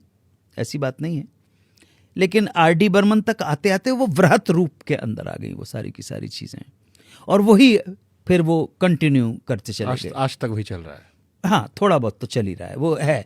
अभी वो उसने एक अपना अलग ही रूप ले लिया है, और अलग रूप इसलिए लेना पड़ा कि जहां से तुम चोरी करते थे, जिनकी चोरी करते थे, वो डंडा लेके खड़े हो गए। उन्होंने कहा $50 मिलियन का ठोक दिया दावा, अब वो गड़बड़ हो गया। इसलिए बड़ा सोच समझ के चलना पड़ता सर, है। एक गाना मैंने सुना जिसमें हमने इजराइल का नेशनल एंथम चुरा लिया था। कौन सा वाला? मेरा मुल्क मेरा देश मेरा ये वतन। मेरा मुल्क मेरा देश मेरा दिल जले पिक्चर का गाना है। नहीं, मैं तो अभी वो इजराइल का नेशनल एंथम है। मुझे बाद में पता लगा, मेरा सर पकड़ लिया। मैंने कहा सब चोरी करो करो, नेशनल एंथम चुरा लिया हमने। वो तो देखिए, एक बात सुनिए, ये बुरा मत मानिएगा। हमारे लोग जब कहते हैं कि हमारे नेता करप्ट हो गए, भ्रष्ट हो गए, इन नेताओं को चुन के कौन भेजता है? हम भ्रष्ट जनता के भ्रष्ट ही प्रतिनिधि होंगे ना भाई। जनता भ्रष्ट है, समाज भ्रष्ट है, और उम्मीद करे कि नेता ईमानदार हो जाए। यार, नेताओं को प्लीज, नेताओं को इस तरह से आक्षेप मत दो। नेताओं की कोई गलती नहीं है।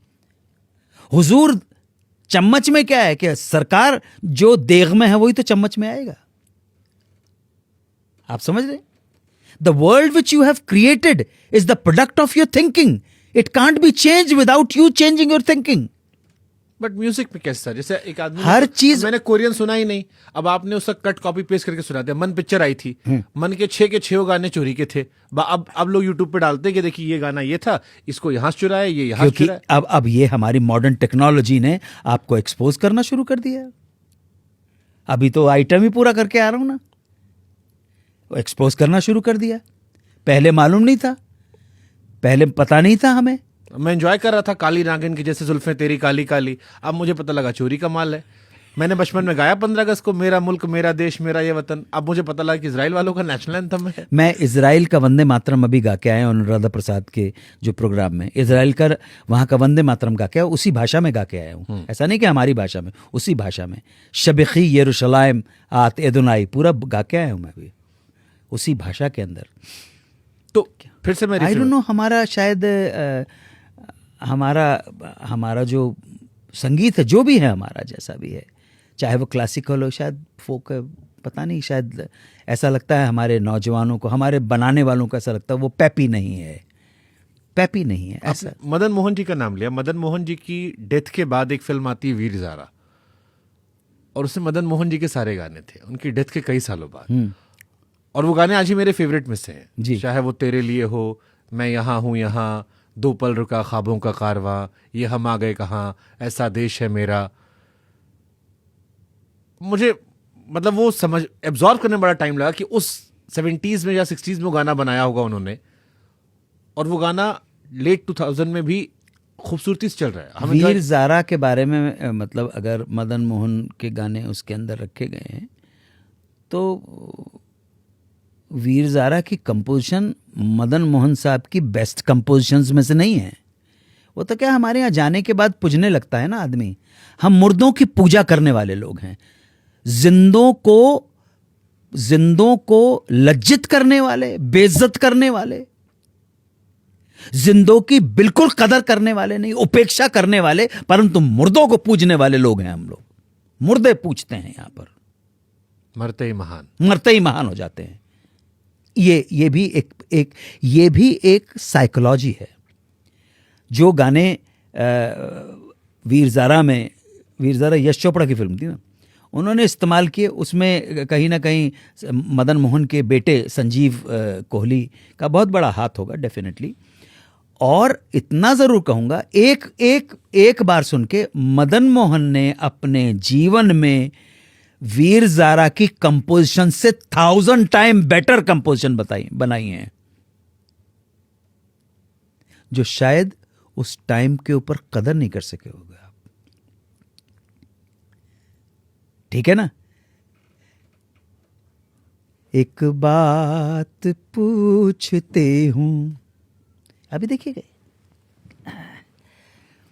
एक बात पूछते हूं, ए दिल जवाब देना, एक बात पूछती हूँ, ए दिल जवाब देना, क्यों उनकी हो चुकी हूँ, ए दिल जवाब देना, एक बात पूछती। अरे यार क्या गाना जाके गिर रहा है। हा हा हा हा हा। सुनिएगा।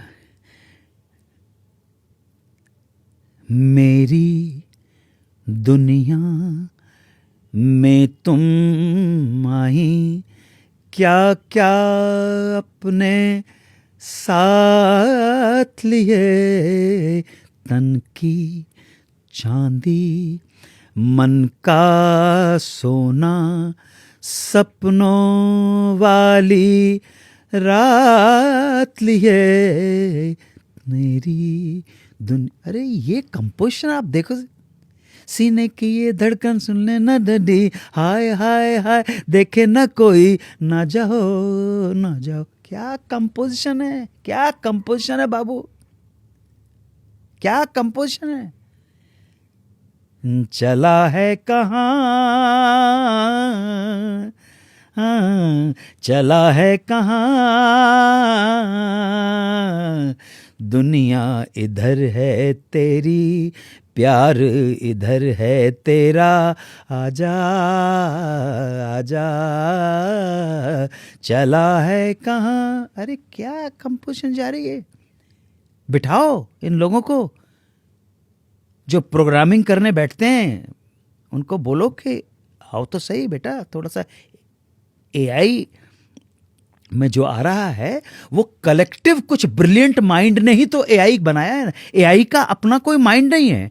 आप जैसे ब्रिलियंट दिमाग वाले, कलेक्टिव दिमाग वाले 50,000 लोगों ने मिलके एआई बनाया है भाई। 50,000 लोगों का दिमाग लगा है। सल्यूट है एआई को, लेकिन सल्यूट है उन 50,000 दिमाग के लोगों को।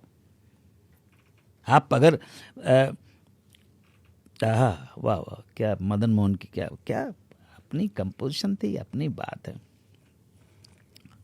शंकर जैक्सन में भी कुछ गाने हैं, क्या क्या। तुम्हें याद करते करते जाएगी रैन सारी, तुम ले गए हो अपने संग नींद भी हमारी, तुम्हें याद करते कर।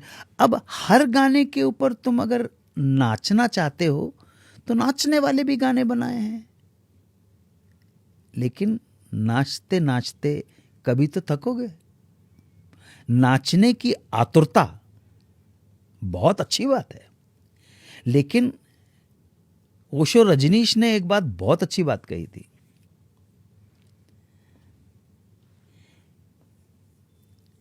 ओशो रजनीश ने कबीर की व्याख्या कर रहे थे तो उन्होंने एक बात की थी, जुमलेबाजी तो कमाल की थी ना, कि मीरा का नृत्य और बुद्ध का मौन जहां मिलते हैं वहां कबीर की उत्पत्ति होती है। देखो डांस करने के बाद तो एक पॉइंट के ऊपर तो शांत होना ही पड़ेगा ना, और जब शांत की अवस्था आती है तो तथागत बुद्ध, हाँ, वहां पे कबीर की उत्पत्ति होती। ऐसी विद्रोही चेतना,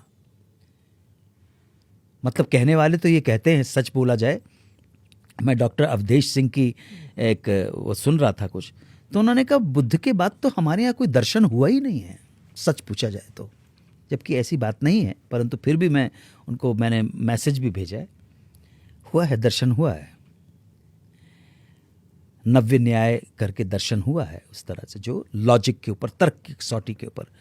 और आजीवक करके एक सेक्ट हुआ जिसको दबा दिया गया था, जिस सेक्ट ने मक्खली गोशालक इस सेट के प्रवर्तक थे आजीवक के, और उन्होंने कहा नियति ने सब कुछ पहले ही डिसाइड किया हुआ है आपका। नियति ने आज ही क्यों डिसाइड किया, पहले से हर चीज पहले से डिजाइन। और वो एक महायंत्रिकी की बात करते हैं जो जायंट कंप्यूटर भी हो सकता है। उस कंप्यूटर को किसने बनाया पता नहीं है, लेकिन जैसे ही आपने उस नियति को नाम देने की कोशिश की, झगड़ा शुरू हो जाएंगे। नाम मत दो, नाम दिए, देखो झगड़े हो, वही धर्म हुआ। भाग गया धर्म। मुझे मालूम नहीं धर्म ने मानव जाति का कितना कल्याण किया है या नहीं किया है, परंतु मानव जाति के कितने विनाश हुए धर्म के नाम पर, ये इट्स वेरी एविडेंट। तो ऐसा है भाई।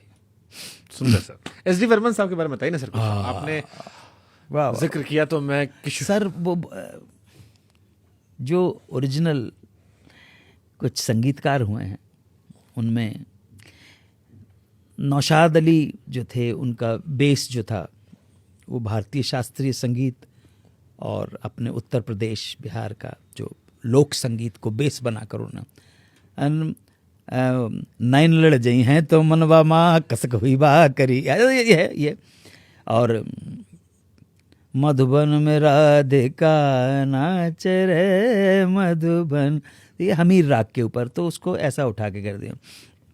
जो उनका बहुत ही फेमस गाना है कि मन तड़पत हरि दर्शन को आज, ये राग मालकौस की छटा बिखेरे हुए है ये राग। और ये बनारस घराने के जो आहा क्या गाते, राजन भैया चले गए, राजन साजन मिश्रा बाबा।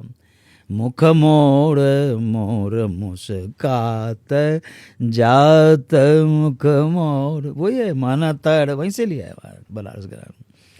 सो सचिन देव बर्मन जायंट क्या कर, आप सोच भी नहीं सकते। मेरू खंड की एक संगीत का एक वो होता है, पलकों के पीछे से क्या तुमने कह डाला, फिर से तो फरमाना, तर day day tin day day टर डे डर डा टर डे डर डा।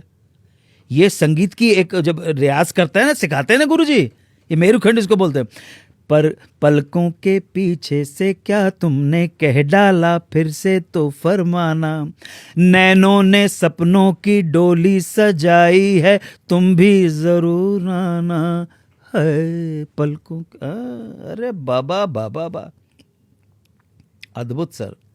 तू कहाँ ये बता इस नशीली रात में, माने ना मेरा दिल। ता ता ता ता ता, क्या बात है, कहाँ से ले, देखिएगा। ये तन्हाई हाय रे हाय, ये तन्हाई हाय रे हाय, जाने फिर आए ना आए, थाम लो बाहें थाम लो बाहें थाम लो बाहें। क्या यार, क्या बंगाल उतर के आया यार, क्या बात है। सुन मेरे बंधु रे, सुन मेरे मितवा, सुन मेरे साथी रे। अद्भुत है यार ये। Then you have Madan Mohan के बारे में बता चुका हूँ। जयदेव जी ने कुछ बहुत अच्छी कंपोजिशन बनाई। और फिर हमारे जो सुपर सक्सेसफुल जो म्यूजिक डायरेक्टर शंकर जयकिशन, ओपी नैयर की क्या कंपोजिशन है सर। एक दो रागनियों के साथ जो नैयर साहब खेले, इत्तेफाक से मेरा सौभाग्य उनसे मिलने का, मैं बल्कि उनके अंतिम उसके अंदर 3 ही लोग फिल्म इंडस्ट्री से गए थे, मैं, गजेंद्र सिंह और आनंद शर्मा, 27 जनवरी 2007 को। वही घोड़ा गाड़ी चलाते हुए क्या क्या किया है वह। हा फिर मिलोगे कभी, इस बात का वादा कर लो, हमसे एक और मुलाकात का वादा कर लो। अद्भुत है यार। क्या गाना किसका ज्यादा होता है सर, वो जो लिख रहा है या जो कंपोज कर रहा है? दोनों को शऊर होना चाहिए, दोनों के पास तमीज होनी चाहिए। ऐसा नहीं है कि देखो क्या चक्कर है कि अभी जो जायंट जो हमारे पास जो पुराने स्कूल के शायर जो जिनको हम साहित्यकार कह सकते हैं, वो 2 ही लोग बचे हुए हैं अब आज के दिन, जावेद अख्तर और गुलजार साहब। अभी दोनों की एक समस्या है कि जब ये म्यूजिक डायरेक्टर आते हैं तो अपना जो मीटर क्रिएट करके आते हैं। इनको भाषा की समझ है नहीं, भाषा की समझ नहीं है, ठीक है ना। हमारी भाषा की समझ हमें है, इसलिए वो जिस तरह की कंपोजिशन आते हैं उसमें तो यही एडजस्ट कर सकते हैं जावेद अख्तर और गुलजार साहब, वरना भारी पड़ जाएगा कि भाई अरे अब ये क्या मैं देख रहा था, मैंने कहा कितना मुश्किल से लिखा होगा गुलजार भाई ने, कितने मुश्किल से लिखा होगा गाना यार। क्योंकि वो देखना ए अजनबी, पता नहीं किसने लिखा, ए अजनबी तू भी कभी आवाज दे कहीं से। अब याद तारे डा टे तारे टे डे तारे डा डे डे डे। अब वहाँ टा डा डा, अब देखो यहाँ पे गड़बड़ होगी, टा डा डा टा टा टा रा रा। कैसे करेगा आप, कैसे करोगे? लेकिन जिसने भी लिखा करना पड़ा। मैं यहाँ टुकड़ों में जी रहा हूं, तू यहीं टुकड़ों में जी रही है। अरे यार कहाँ से बेचारा राइटर के लिए, क्योंकि वो उसकी भाषा ही नहीं है यार रहमान की, वहां पे गड़बड़ हो गई। बहुत hats off to Javed Akhtar और गुलजार के, वो निभा रहे हैं। या हमारे जो और भी जो दो कवि हैं जो जिनको हिंदी में लिखना पड़ा, वो निभा रहे हैं किसी तरह से। लेकिन पहले वाह वाह वाह वाह, देखिए अब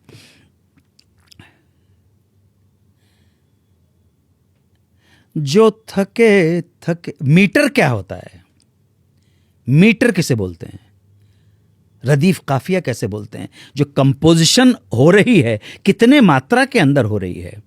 जो थके थके से थे हौसले, वो शबाब बन के मचल गए। जो थके थके, सात मात्रा है, ताड़ा दिन दिन दाड़ा तिन नाना त्रिकट दिन दिन दाड़ा दिन दिन।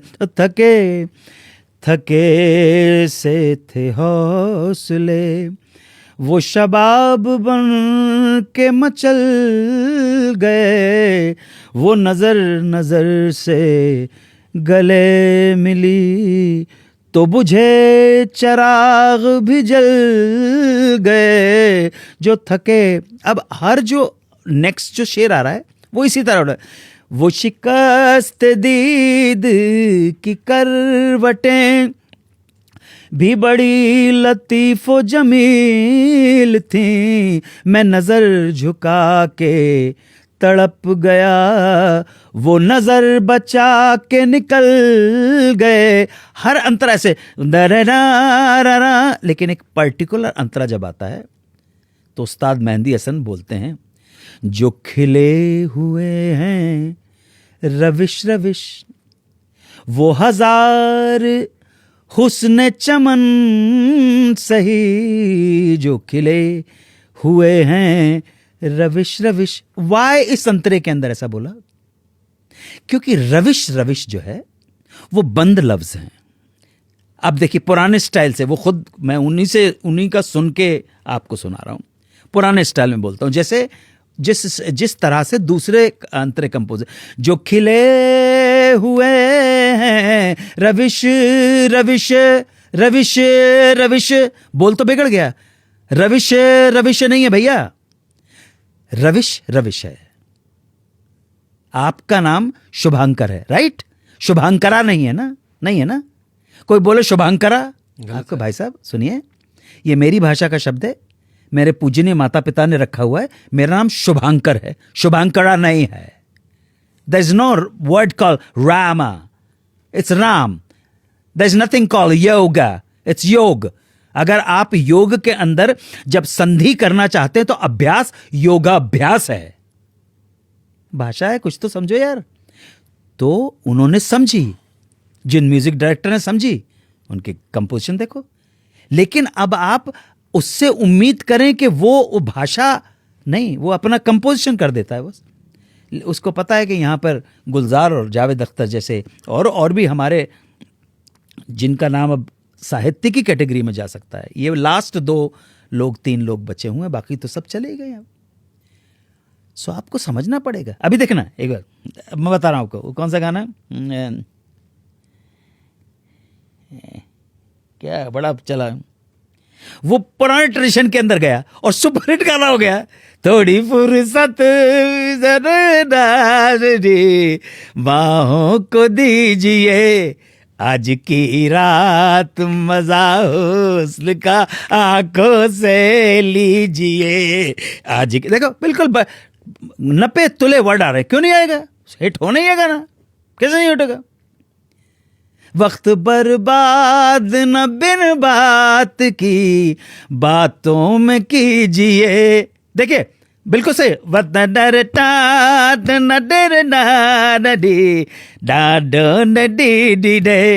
आज की रात मजा, बिल्कुल करेक्ट है, ये सीखना चाहिए। बिल्कुल करेक्ट मीटर है, करेक्ट वो है, बिल्कुल सही है। ये अभी साहित्य मीटर कविता के छंद की बात कर रहा हूं मैं। इसको दूसरे उसमें में ले जाने के वो तमन्ना भाटिया जिनका माशाल्लाह आपको पसंद है जी? आपको पसंद है? नहीं, मैंने उनका जरा सा ये क्लिप देखी क्योंकि मैं अमेरिका में चलानी पड़ती थी, इसलिए क्लिप। अरे वो तो आहा माशाल्लाह, क्या दूधिया बदन है, आहा वाह क्या फेज। उन्होंने कहा कि छोटे बच्चे आजकल उनका ये गाना देखकर सो जाते हैं।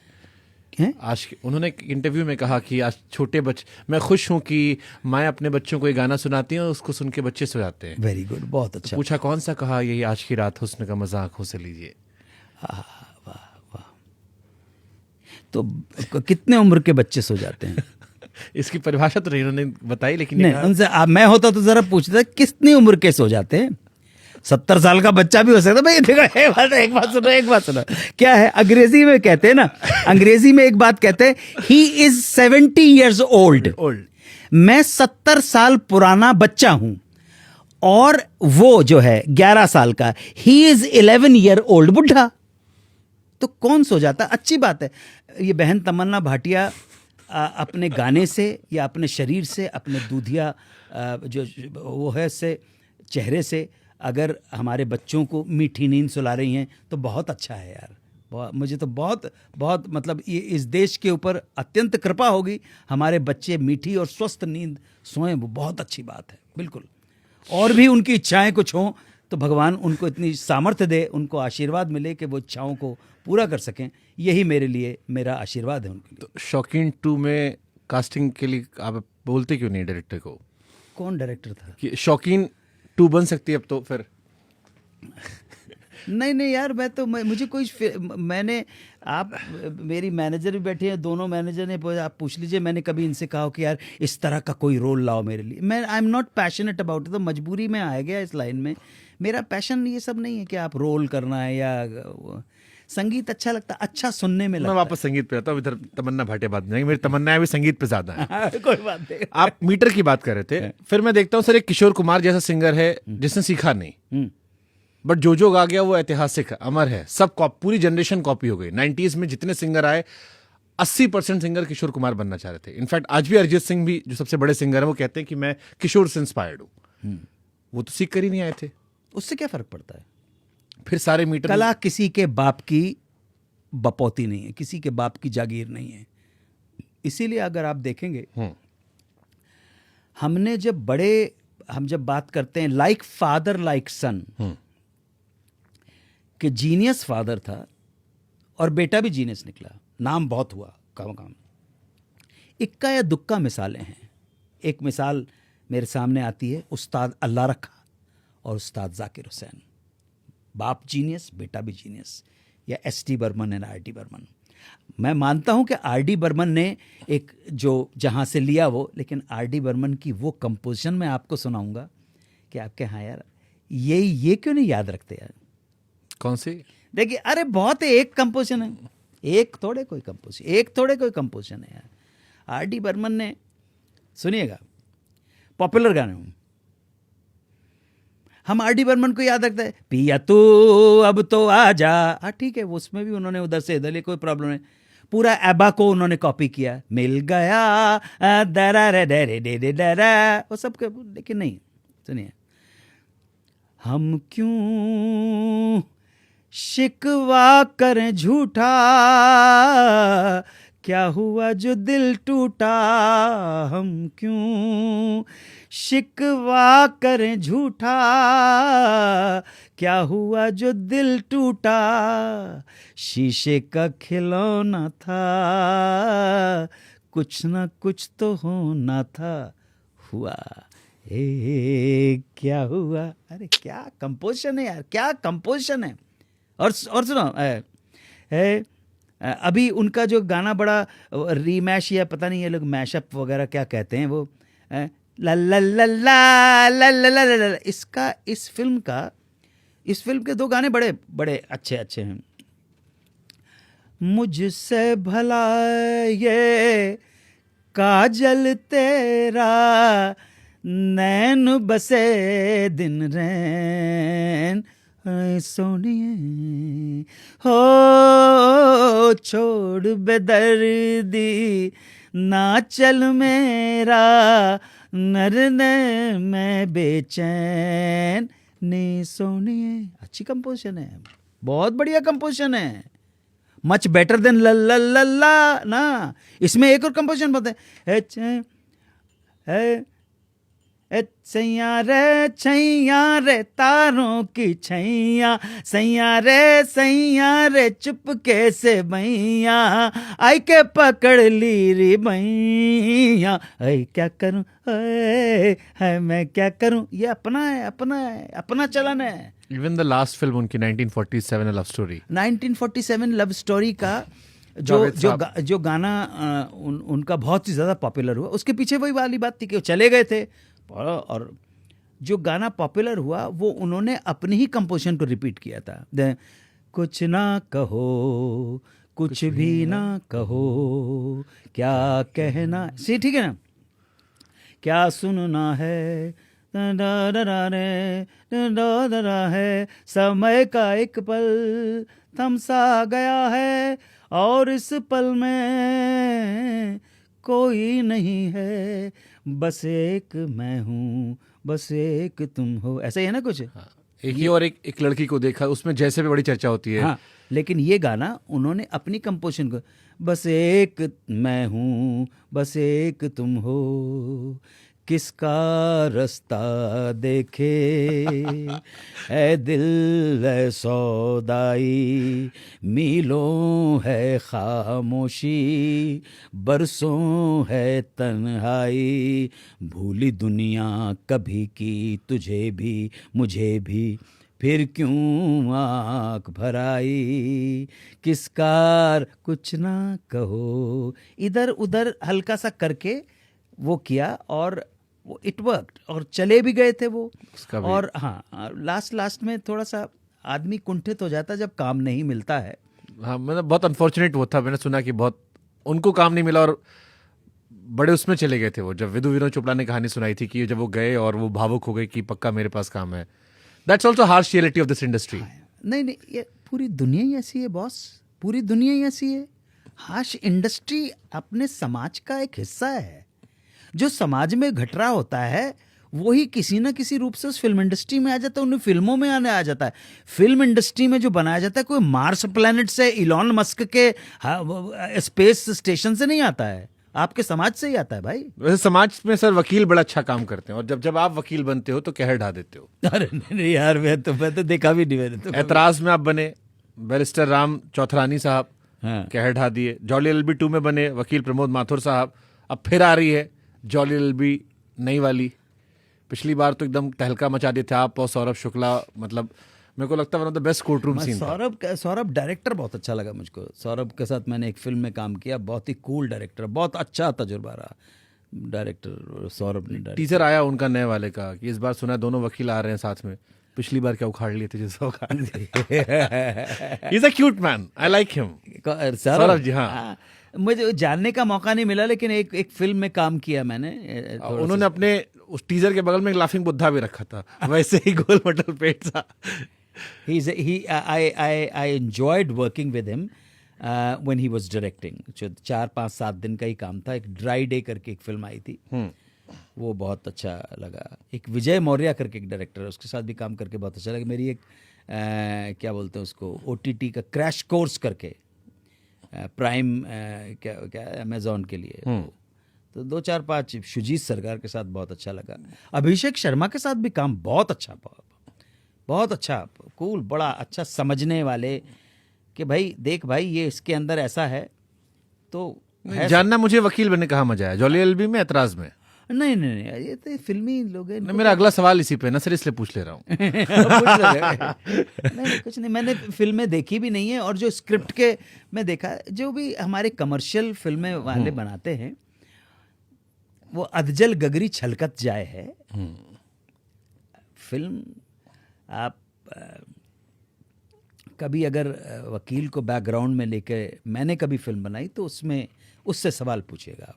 मैं सवाल में प्रियंका यहाँ पे मील ऑर्डर फील ऑर्डर फलाना ढाका है, कुछ जानते हैं नहीं, कुछ वकालत अपना करना शुरू कर देते। सवाल इसलिए पूछा मैंने कि प्रियंका चोपड़ा ऐतराज में थी, और ऐतराज की प्रियंका का बड़ा जिक्र आपको चलता है, अन्नू कपूर डालो गूगल पे तो अभी भी आता है।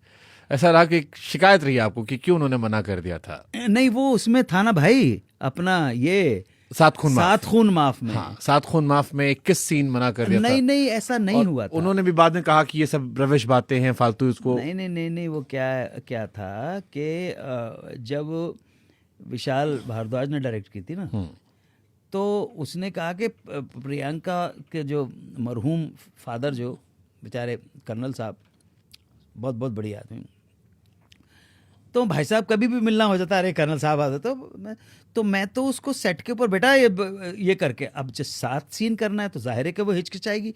तो मैंने विशाल से कहा, मैंने कहा भैया सुनो ये सीन ही काट दो, अब मैं वो थोड़े हूँ कि मुझे सीन के लिए। तो आपको बेटी वाली फीलिंग आ रही थी? नहीं ऐसा कुछ नहीं था, लेकिन अगर मैं बेटी बोल रहा हूँ तो कुछ और समझूँ, ऐसे नहीं था, ऐसा भी कुछ नहीं है।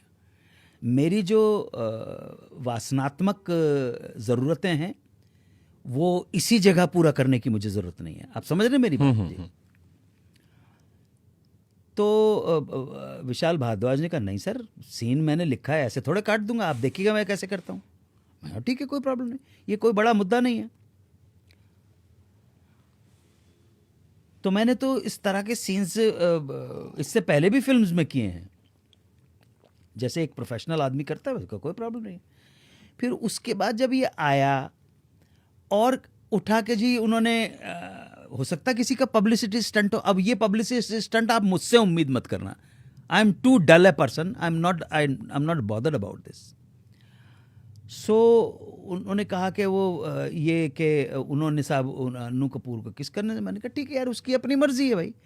देखिए ये एक हीरोइन, आज हीरोइन है, ठीक है, तमन्ना भाटिया आपको किस करने से मना कर देती, आप क्या बोलोगे? नहीं कर, कोई प्रॉब्लम नहीं जी, आपको क्या, आपको किस करने वाली 65 लाख है आपका सब्सक्रिप्शन है, उसमें क्या प्रॉब्लम है? सो उसमें इतना बड़ा इशू सारा मिला के 35 मिलियन है जी, सारा मिला के 35 मिलियन। हाँ तो 3.5 करोड़ हो गया ना, फिर तो 3.5 करोड़ है। मैंने 3.5 करोड़ में 65 लाख तो किस करने वाली है, अनटिल अनलेस आपको मतलब किस करने कुछ और हो जाए। सो ये बात उछल गई। तो एक पॉइंट के ऊपर मैंने कहा कि भाई यार उनकी मर्जी है, अब वो पूछते ही चले जा रहे हैं, मीडिया का तो काम है ये। तो मतलब इसके रीजन को लेकर सवाल उठे थे कि वॉज इट बिकॉज आप उम्र में बड़े थे, वॉज इट बिकॉज वो कंफर्टेबल नहीं थी, आपको गुड लुकिंग नहीं, क्या क्या रीजन था जो उन्होंने ये किया? क्योंकि ऑकवर्ड सीन नहीं, मतलब ये ऐसा होता नहीं, आमतौर पर सब प्रोफेशनल होते हैं। और मैं तो इस चीज के ऊपर डाउट कर रहा हूं कि उसने कभी कुछ कहा होगा। I am too small a person for a superstar like Priyanka Chopra to even think about me. लेकिन पब्लिसिटी स्टंट में किसने उड़ाया अपने को पता है। अब मेरे पास इतना दिमाग है नहीं, और ना मेरे पास इतना टाइम है, ना एनर्जी है, ना मेरे लिए ये चीज़ इंपॉर्टेंट है। तो फिर मैंने कह दिया, अरे मैंने कहा नहीं करती यार, नहीं करती, हीरो होता तो कर लेती, बात खत्म हो गई। यही तो मैं बोल रहा हूँ, कोई प्रॉब्लम नहीं।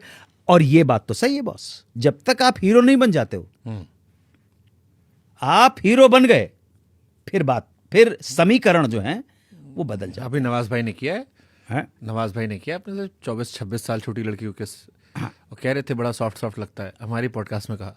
हाँ वो उसके साथ मेरा एक बार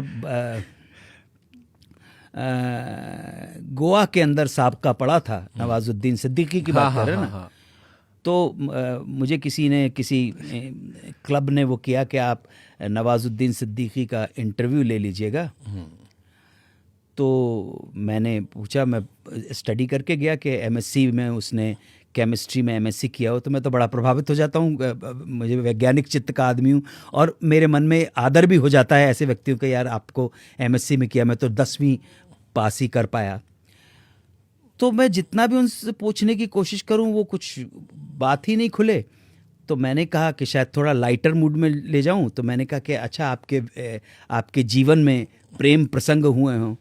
तो उसने जिस तरह से बोला, हाँ बहुत आए बहुत चले गए, तो मुझे लगा बहुत फ्रिवलेस किस्म का आदमी है वो। बहुत आए बहुत चले गए का क्या मतलब है बे? What do you mean by that?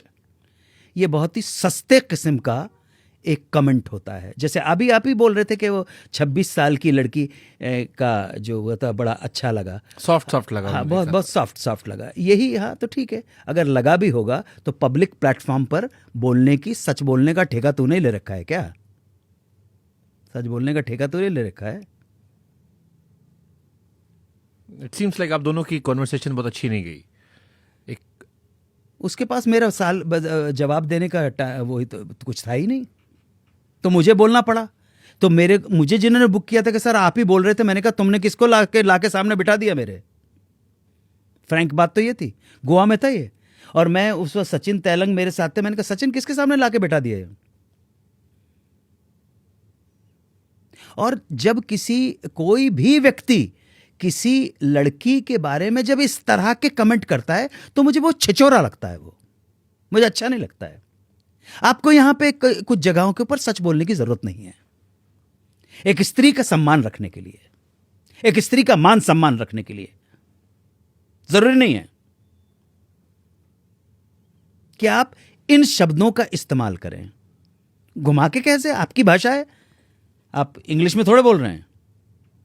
English में माँ की गाली बकेंगे तो सॉफ्ट लगती है, लेकिन अपने हिंदी में आप तो उत्तर प्रदेश के बच्चे हो, माँ बहन कर दे तो बहुत बहुत गाली चुभती है। तो बोलने का तरीका होना चाहिए ना, बोलने का तरीका होना चाहिए।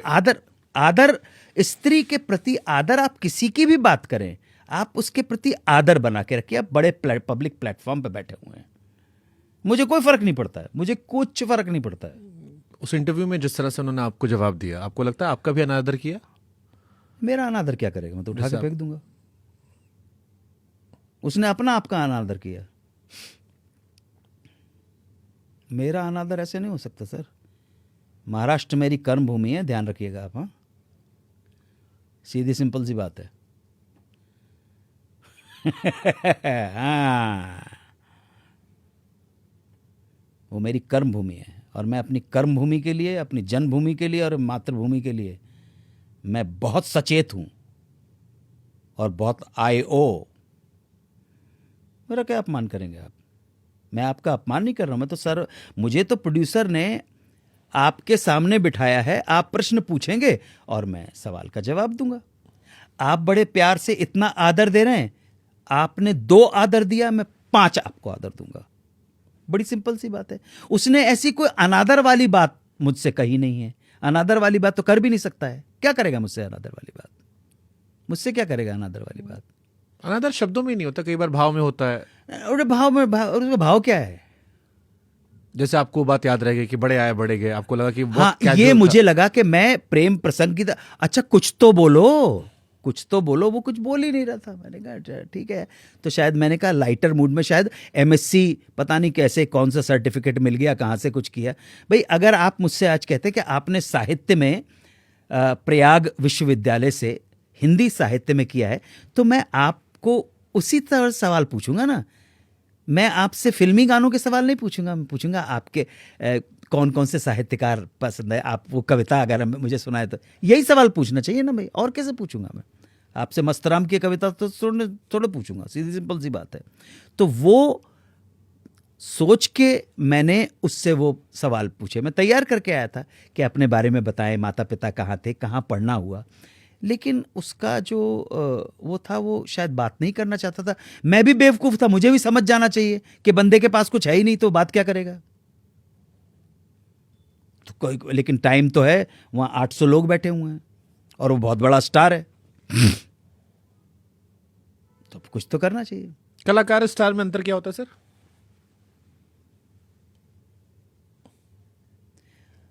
नंबर का खेल है दोस्त, पूरी दुनिया नंबर का खेल है। आपके 350 करोड़ चाहने वाले हैं, माइकल जैक्सन के 35 करोड़ थे, अन्नू कपूर के 35 भी नहीं होंगे। सारा खेल इसी का है। माया महा ठगनी हम जाने, सारा खेल नंबर का खेल है। नंबर के खेल की वजह से एक आदमी प्रधानमंत्री बन जाता है, नंबर के खेल की वजह से एक आदमी झाड़ू देने लगता है। नंबर का खेल है। योग्यता के ऊपर नंबर आप नहीं, योग्यता नहीं, पैसा पैसा पैसा, money money money money money money money talks and bullshit walks. Okay, आपके लिए प्रेम क्या है? क्योंकि मैं आपकी लव स्टोरी जब पढ़ रहा था बड़ी रोचक लगी मुझे। आमतौर पर ऐसी लव स्टोरी मुझे नहीं सुनाई पड़ती, और मैं थोड़ी देर मैं सोचा, मैं कहा ये कुछ इंटरेस्टिंग था। आपके जीवन का सबसे रोचक हिस्सा मुझे लगा कि आपको किसी से प्यार हुआ, फिर आपका उनसे अलगाव हुआ, फिर अंताक्षरी में एक और किसी शख्स से प्यार हुआ, एक बेटी हुई, फिर तीसरी शादी पहली पत्नी से आपकी हो गई। थोड़ा सा मुझे बताइए, क्योंकि ये थोड़ा अनयूजुअल लव है। ये प्यार क्या होता है? सबसे पहले मैं आपसे ये जानना चाहता हूं कि प्यार की परिभाषा आपकी नजर में क्या है? जो भी एग्जिस्टेंस ने हम मनुष्य जाति को जो भी वरदान से विभूषित किया है, उसमें से प्रेम हमारे जीस्त का, हमारे एग्जिस्टेंस का, हमारे अस्तित्व का केंद्र बिंदु है। इसके बिना हमारा अस्तित्व कुछ नहीं है। प्रेम और कुछ नहीं, अंत में अपने आप से प्रेम, और किसी से नहीं तो अपने आप से प्रेम, अपने आप से प्रेम। आत्महत्या जो एडोल्फ हिटलर ने की अपनी गर्लफ्रेंड जो इवा ब्राउन के साथ, वो भी वही था, अपने आप से प्रेम में असफल हो जाना, इसीलिए तो मरता है वो। तो प्रेम के बगैर अस्तित्व संभव ही नहीं है। हमारी और आपकी लव स्टोरी जन्म के साथ ही शुरू होती है, जन्म के साथ शुरू होती है, और प्रथम प्रेम होता है आपकी जननी, हमारी माता से। और माता पूजनीय है। माता दुनिया की कोई भी माता हो, इसीलिए हर स्त्री पूजनीय है। आपको पूरा हक है उस स्त्री के साथ झगड़ा करने का। अगर आपकी माता हो, आपकी प्रेमिका हो, पत्नी हो, बहन, निरादर करने का कोई हक नहीं है। निरादर नहीं करना, ना। तो प्रथम प्रेम होता है माता से, फिर पिता से, भाई बहन से। उसके बाद प्रेम एक नई करवट बदलता है जब प्रेमिका आपके जीवन में आती है, और ये प्रेम जो है फिर एक नई परिभाषा लेके आता है, नई परिभाषा। इसी के ऊपर फिर सिगमंड फ्राइड का उत्थान होता है, इसी के ऊपर एडिपस कॉम्प्लेक्स हो गया, फिर इलेक्ट्रा कॉम्प्लेक्स हो गया, इसी के ऊपर इवान पावलोव हो गया, इसी के ऊपर कार्ल गुस्ताव युंग, होते चले जाते हैं। फिर तो अथाह है, फिर तो जिसे आप सेक्स का बात करते हैं, जिसे यौन संबंधों की बात करते हैं। तो प्रेम के बगैर नटशेल में आपका अस्तित्व संबंध नहीं है। कम से कम अपने आप से प्रेम करना, अपने आप से तो सभी प्रेम करते हैं। तो प्रेम सुप्रीम, वो प्रेम आपका हो, किसी का भी हो। और अगर मिलो यार किसी से, तो मैं अपने व्यक्तिगत निज कारणों की वजह से मैं एक कपल को कभी बिछड़ता हुआ देख नहीं सकता हूँ। मुझे बहुत, मतलब अनजान आदमी को भी अगर मैं देख लूँ तो मुझे बहुत दुख होता है कि यार क्यों करता है यार, इनको मिलाया क्यों और फिर इनको बिछड़ क्यों झगड़ा कर रहे हैं यार ये। तो मैं पर्सनली बहुत डिस्टर्ब हो जाता हूँ, बिकॉज पर्सनल रीज़न की वजह से मैं डिस्टर्ब हो जाता हूँ। और जहाँ तक मेरी अपनी प्रेम कहानी है, वो ऐसी नियति थी कि मुझे नहीं मालूम था कि मेरी सोलमेट है वो मेरी जीवन में आएगी, मैं उससे विवाह करूँगा और उसके बाद हम दोनों अलग हो जाएंगे, हमारा रीयूनियन होगा, और हम उसके बाद डिस्कवर करेंगे कि अबे पागल थे हम पागल हैं, मूड थे, बेवकूफ़ थे, हम तो सोलमेट हैं। एक होता ना पति पत्नी, हाँ ठीक है पति पत्नी तो बहुत हैं, सोलमेट होना। तो कैसे पता लगता है कि सर ये सोलमेट है? जैसे आपने पहली शादी की, आप लड़े झगड़े होंगे, आप अलग नहीं हो नहीं गए। कुछ नहीं नहीं कुछ कुछ तो गड़बड़ रहा होगा तभी अलग हुए होगे, नहीं नहीं यार, सीधी सिंपल सी बात है या मोह कि भंग हुआ होगा। ना ना ना, हुआ क्या कि उसने जब घर पे जाके बताया, शी वॉज जस्ट 14-15 साल छोटी थी यार। सो मुझे पता नहीं कि मैं एक कमरे में रहने वाला, और मुझे लड़की पसंद आ गई। हाँ, आप समझे ना, तो अपने को तो कोई, हाँ भाई वो तो जबान के तो धनी आप हैं ही। हाँ, वो तो पसंद आनी चाहिए। तो उसके बाद शादी भी कर ली यार। मतलब मैं 31 मार्च को शाम को 5 बजे मिला था, और 5:35 पे मैंने प्रपोज कर लिया शादी के लिए। लव वव नहीं, शादी। 17 दिन बाद शादी भी कर ली। 17 दिन के बाद शादी भी कर उनको सोचने समझने का मौका नहीं दिया आपने। हाँ, एक अमेरिकन वहाँ पली बड़ी, वहीं पैदा हुई, एजुकेशन सब, उसको एक हिंदुस्तानी, और वो भी एक मतलब अगली क्रीचर और बहुत ही जूनियर आर्टिस्ट, स्ट्रगल करता हुआ आदमी, एक कमरे में रहता हुआ, जिसके घर के में मतलब वेस्टर्न कमोड तक नहीं था यार। तो आप समझ सकते हैं, उसके बाद जब पता लगा उसके घर पे वो अपने माँ बाप की इकलौती संतान है अमेरिका, तो वहाँ पे ध्यान भंग हुआ, वहाँ निर्णय, माता पिता का प्रेशर, तो इस वजह से हो गया। मुझे कोई शिकायत नहीं है। फिर उसके बाद 2-3 साल के बाद इस तरह से हुआ कि दूसरी एक, वो भी अचानक ही हो गया, ना लेना ना देना, बस ऐसे ही है कि मैं क्या यार, बस कर लेते शादी। शादी। उस चीज़ का मुझे बहुत दुख है कि मैंने उस लड़की का जीवन क्यों बर्बाद किया। दूसरी शादी जिनसे आपको एक बेटी हुई। जी, वो दुख मेरी चिता पर जाएगा मेरे साथ। शायद मैंने आज तक कभी किसी को बताया नहीं है, पब्लिक में तो कभी बताया नहीं, क्योंकि ये मेरी पर्सनल लाइफ है। जब तक मैं आपको डिस्टर्ब नहीं कर रहा हूं, तब तक आपको मेरी पर्सनल लाइफ से क्या लेना देना। सही बात है, बट जब क्योंकि मैं आपके बारे में पढ़ रहा था, तो उसमें आया कि आपने उन्हें नहीं रिश्ते के बारे में बताया था, उन्हें पता लग गया था कि आप अपनी फर्स्ट वाइफ के साथ वापस टच में आ चुके हैं, और फिर वो उनके लिए एक सेटबैक था। जबकि जो आप अभी she slapped me, she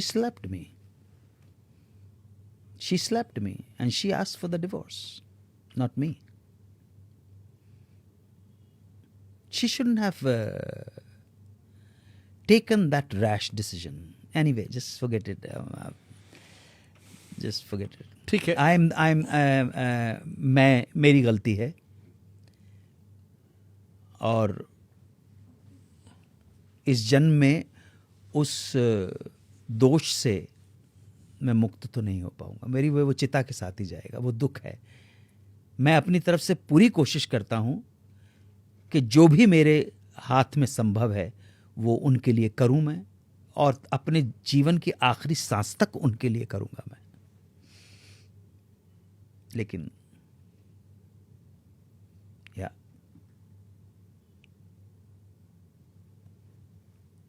life ऐसी है।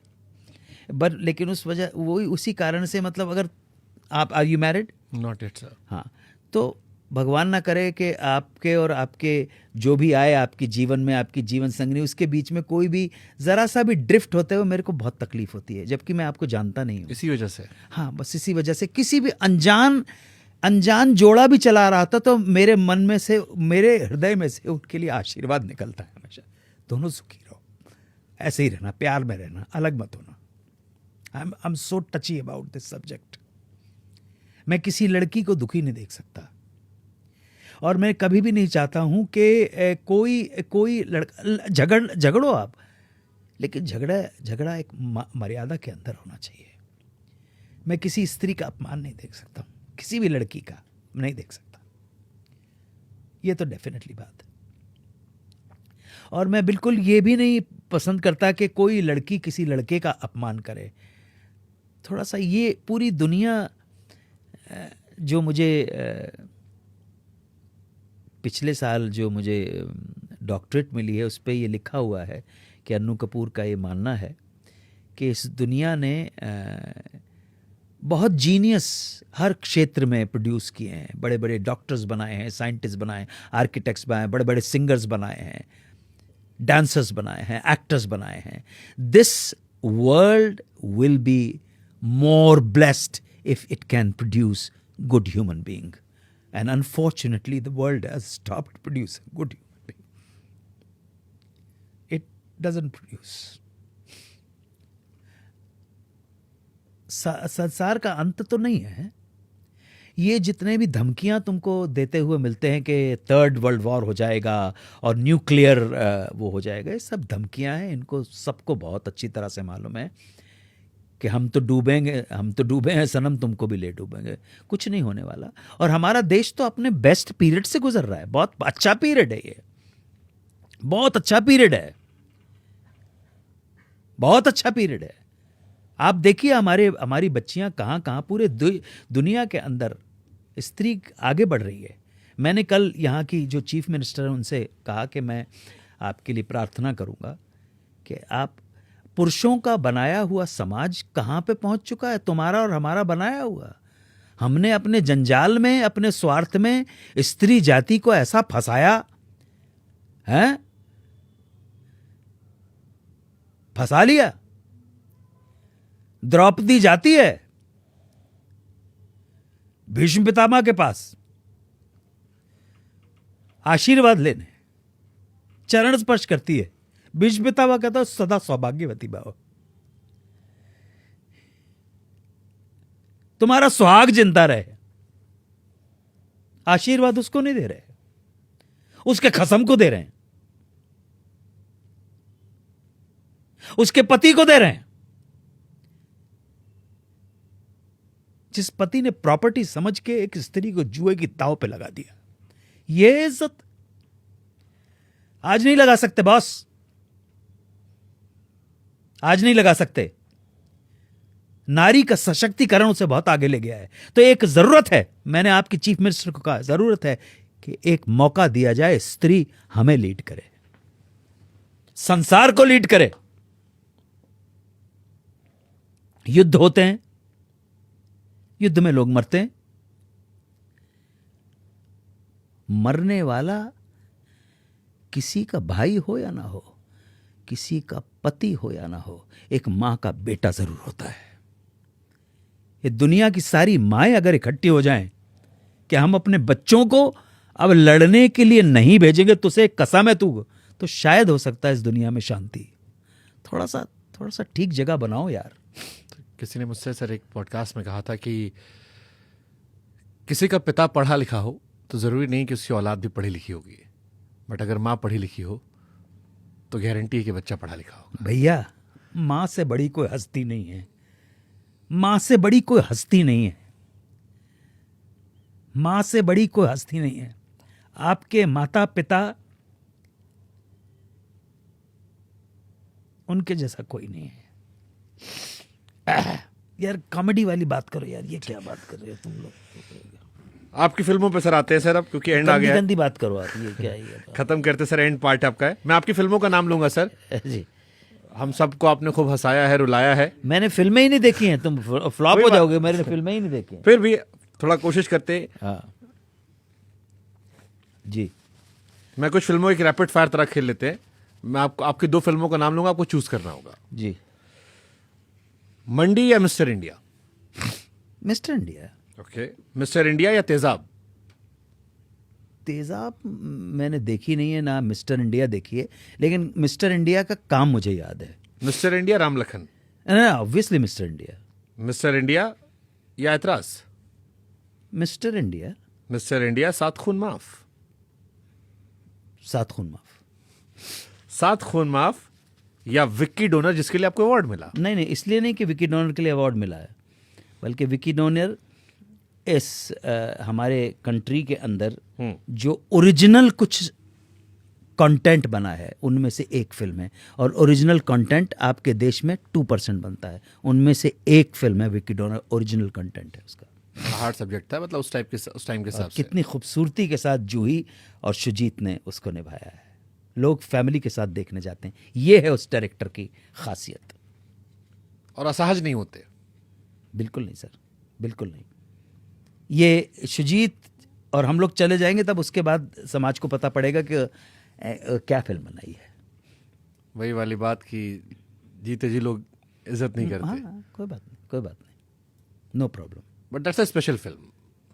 मैंने आपसे कहा ना, 2% जो ओरिजिनल फिल्म्स हमारे देश में बनी है उनमें से एक विक्की डोनर है। आप और आयुष्मान जब भी आते हो तो अच्छा काम करते हो, नहीं ज़रूरी नहीं है ऐसा।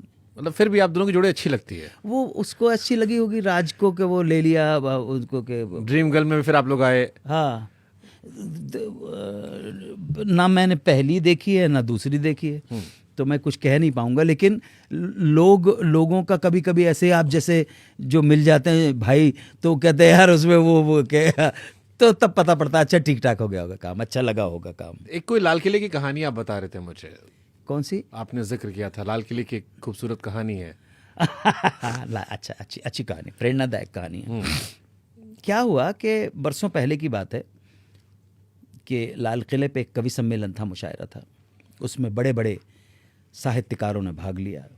एक महाकवि डॉक्टर रामधारी सिंह दिनकर भी थे, और स्वतंत्र भारत के प्रथम प्रधानमंत्री माननीय नेहरू जी। पंडित जी का भी आगमन हुआ।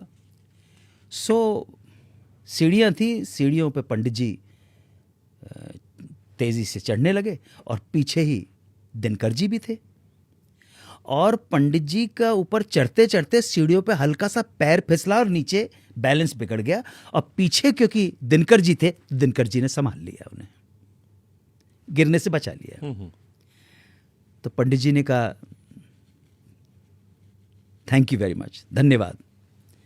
तो दिनकर जी ने कहा पंडित जी धन्यवाद की कोई आवश्यकता नहीं है, भारतीय राजनीति जब जब लड़खड़ाएगी तब भारतीय कला और संस्कृति उसे संभाल लेगी। यस सर, ऐसे लोग, ये कहने वाले अभी भी हम जब देखते हैं,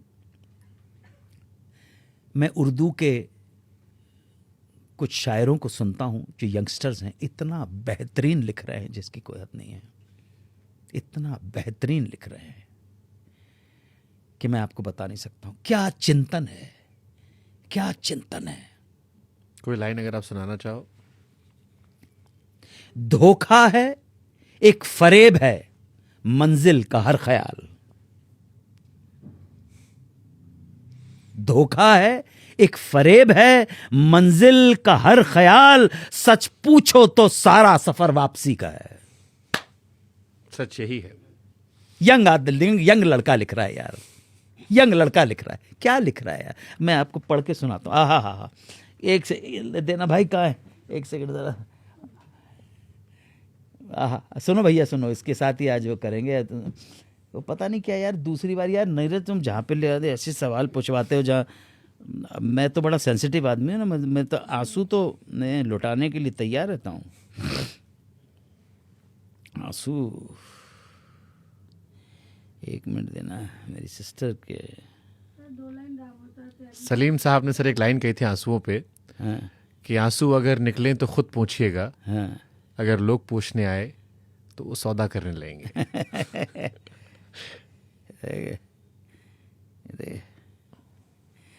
तो हमेशा आलिमों से ही नहीं मिलते सबक सारे, आलिम मतलब इंटेलिजेंट, बुद्धिमान। हमेशा आलिमों से ही नहीं मिलते सबक सारे, कभी कुछ जाहिलों से भी मगजमारी जरूरी है। कितना बढ़िया क्या लिखा है, कितना बढ़िया है, कितना बढ़िया है, कितना बढ़िया है। बहुत अच्छे राहत, अच्छी चीजें पढ़ो, अच्छे लोगों के आपको साथ। राहत इंदौरी साहब पसंद है सर? हाँ, मैं देखो, मैं लाख कह दूं आकाश हूं जमी हूं मैं, ये राहत इंदौरी का ही है। मैं लाख कह दूं आकाश हूं जमी हूं मैं, मगर उसे तो खबर है कि कुछ भी नहीं हूं मैं। ये यार, आप कुछ भी बन जाए, अपनी औकात में रहो। जिस दिन आप अपनी औकात में रहोगे, चीजें ठीक ठाक रहेंगी। आपके चैनल के माध्यम से तथाकथित स्टार्स को, जो फिल्मी स्टार्स हैं उनको भी, जो उद्योगपति हैं उनको भी, और जो सरमाएदार हैं, आपके सियासतदान हैं, जो आज हैं कल नहीं थे, या जो कल थे आज नहीं हैं, उन सब के लिए हम लाए हैं तूफान से कश्ती निकाल के, इस देश को रखना मेरे बच्चों संभाल के, तुम ही भविष्य हो मेरे भारत विशाल के, इस देश को रखना मेरे बच्चों संभाल के। और आगे हम सबके लिए पता है क्या है, आराम की तुम भूल भुलैया में न भूलो, आराम की तुम भूल भुलैया में न भूलो, मस्ती के हिंडोलों में मगन हो के न झूलो। अब वक्त आ गया मेरा हंसते हुए फूलों, उठो छलांग मार के आकाश को छू लो। तुम गाड़ दो गगन पे तिरंगा उछाल के, इस देश को रखना मेरे बच्चों संभाल के। ये है सर, ये कवि प्रदीप की रचना है। ये हम सब लोगों के लिए एक संदेश है कलेक्टिव रिस्पॉन्सिबिलिटी का। Till we take the collective responsibility for our society, whatever has happened, we are responsible, I am responsible for it. तो भारत अपनी खोई हुई गरिमा को दोबारा प्राप्त कर सकता है, वरना सिर्फ लफाजी होगी और इसके अलावा कुछ नहीं होगा। बहुत अच्छा टाइम है हमारे देश का, वर्ल्ड का ही बहुत अच्छा टाइम है। कितने नवीन नवीन टेक्नोलॉजी के सहारे, पहले 27, 28, 30, 40, छत्रपति शिवाजी महाराज केवल 50 वर्ष की आयु में जितना कर सकते थे इस दुनिया की सेवा, भारत देश की सेवा करने के बाद वो चले गए, छत्रपति शिवाजी महाराज। लेकिन आज एक आम आदमी की जो एवरेज है 75 से ज़्यादा है। मॉडर्न साइंस ने, मॉडर्न मेडिकल साइंस ने कितना आगे बढ़ गया है। बहुत अच्छा टाइम है, बहुत अच्छा और है। थोड़ा सा अनुशासन आए, अनुशासन से एकता आ सकती है। थोड़ा सा अनुशासन चाहिए, थोड़ा सा गवर्नमेंट को और जनता को भी समझना चाहिए, स्ट्रिक्ट रूल्स बनाने चाहिए। स्ट्रिक्ट रूल्स नहीं बनाएंगे तो गड़बड़ हो जाएगी। सेक्युलरिज्म का मतलब ये नहीं है कि आप गाली देते फिरे। सेक्युलरिज्म बहुत सार्थक होना चाहिए, मीनिंगफुल होना चाहिए, बहुत बहुत इनोवेटिव और कंस्ट्रक्टिव होना चाहिए। सवाल मेरे मन में बहुत सारे, लेकिन समय क्योंकि अब धीरे धीरे समापन का है। एक गाना मुझे बहुत पसंद है किशोर साहब का, अगर आप 2 लाइन सुना देंगे मुझे। कौन तो सा?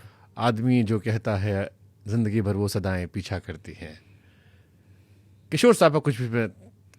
हाँ अच्छा,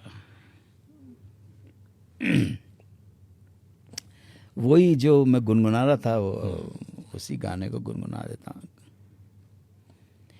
या बिल्कुल एक थोड़ा सा रेयर सा गाना आपको सुनाता हूँ, लेकिन देखिएगा गाने में दम है। मैं तो गाना ही वो चुनता हूँ जिसके अंदर दम हो, म्यूजिकली भी दम हो और लिरिकली भी दम हो। लिरिक्स बहुत इंपॉर्टेंट है, उसी के माध्यम से लल्ला लुल्लू करके तो हम बात नहीं कर सकते। हमको शब्दों का इस्तेमाल करना है, भाषा का इस्तेमाल करना है, इसलिए बहुत सोच समझ के भाषा का इस्तेमाल। और आपके प्रोग्राम के बीच में अगर मैंने किसी के लिए कुछ अपशब्द कहे हों या इस तरह की फीलिंग आई हो तो मैं क्षमा प्रार्थी हूँ। मेरे लिए कोई इम्पॉर्टेंट, किसी की बुराई करना इम्पॉर्टेंट नहीं है ना, ऐसा वो मेरी ज़िंदगी का फोकल पॉइंट नहीं है। बहुत सारी और भी चीज़ें हैं जिनके ऊपर चर्चा की जानी चाहिए। किसी इंडिविजुअल के बारे में बोलने में मुझे कोई नहीं, जब तक कि आप कोई पूछे नहीं तो मुझे किसी से अगर कोई गलती हो गई किसी के बारे में, नवाज़ के बारे में या प्रियंका के बारे में, तो क्षमा प्रार्थी हूँ। मैं बहुत माफ़ी मांगता हूँ कि अगर वो हर्ट हो गई हो। हर्ट वर्ट करना मेरा काम नहीं है। बहरहाल आप सबको एक नज़र है।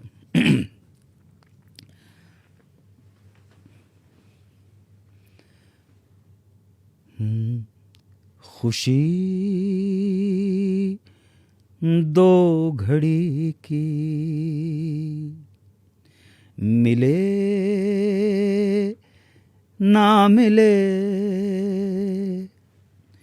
खुशी दो घड़ी की मिले ना मिले, शमा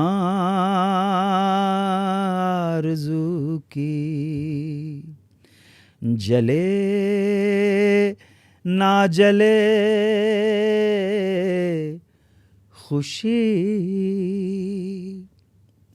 हर कदम पर नए मरहले थे खड़े, हर कदम पर नए मरहले थे खड़े, कुछ घड़ी दम लिया फिर चले, खुशी दो घड़ी की मिले ना मिले। 2 लाइनें अर्ज कर रहा हूं कि दिल दुखाकर आजमाकर या रुलाकर छोड़ना। चले गए गौहर साहब, कानपुरी साहब। दिल दुखाकर आजमाकर या रुलाकर छोड़ना, हमने सीखा ही नहीं अपना बनाकर छोड़ना। दिल दुखाकर आजमाकर या रुलाकर छोड़ना, हमने सीखा ही नहीं अपना बनाकर छोड़ना। हैं तरीक़े और भी मुझसे बिछड़ने के लिए, हैं तरीक़े और भी मुझसे बिछड़ने के लिए। क्या ज़रूरी है कोई तोहमत लगाकर छोड़ना, क्या ज़रूरी है कोई तोहमत लगाकर छोड़ना, ताकि दुनिया ये न समझे हम में दूरी हो गई, ताकि दुनिया ये न समझे हम में दूरी हो गई। साथ जब भी छोड़ना मुस्कुराकर छोड़ना। जय Hind, Vande Mataram. Thank you so much, sir. Lovely talking to you.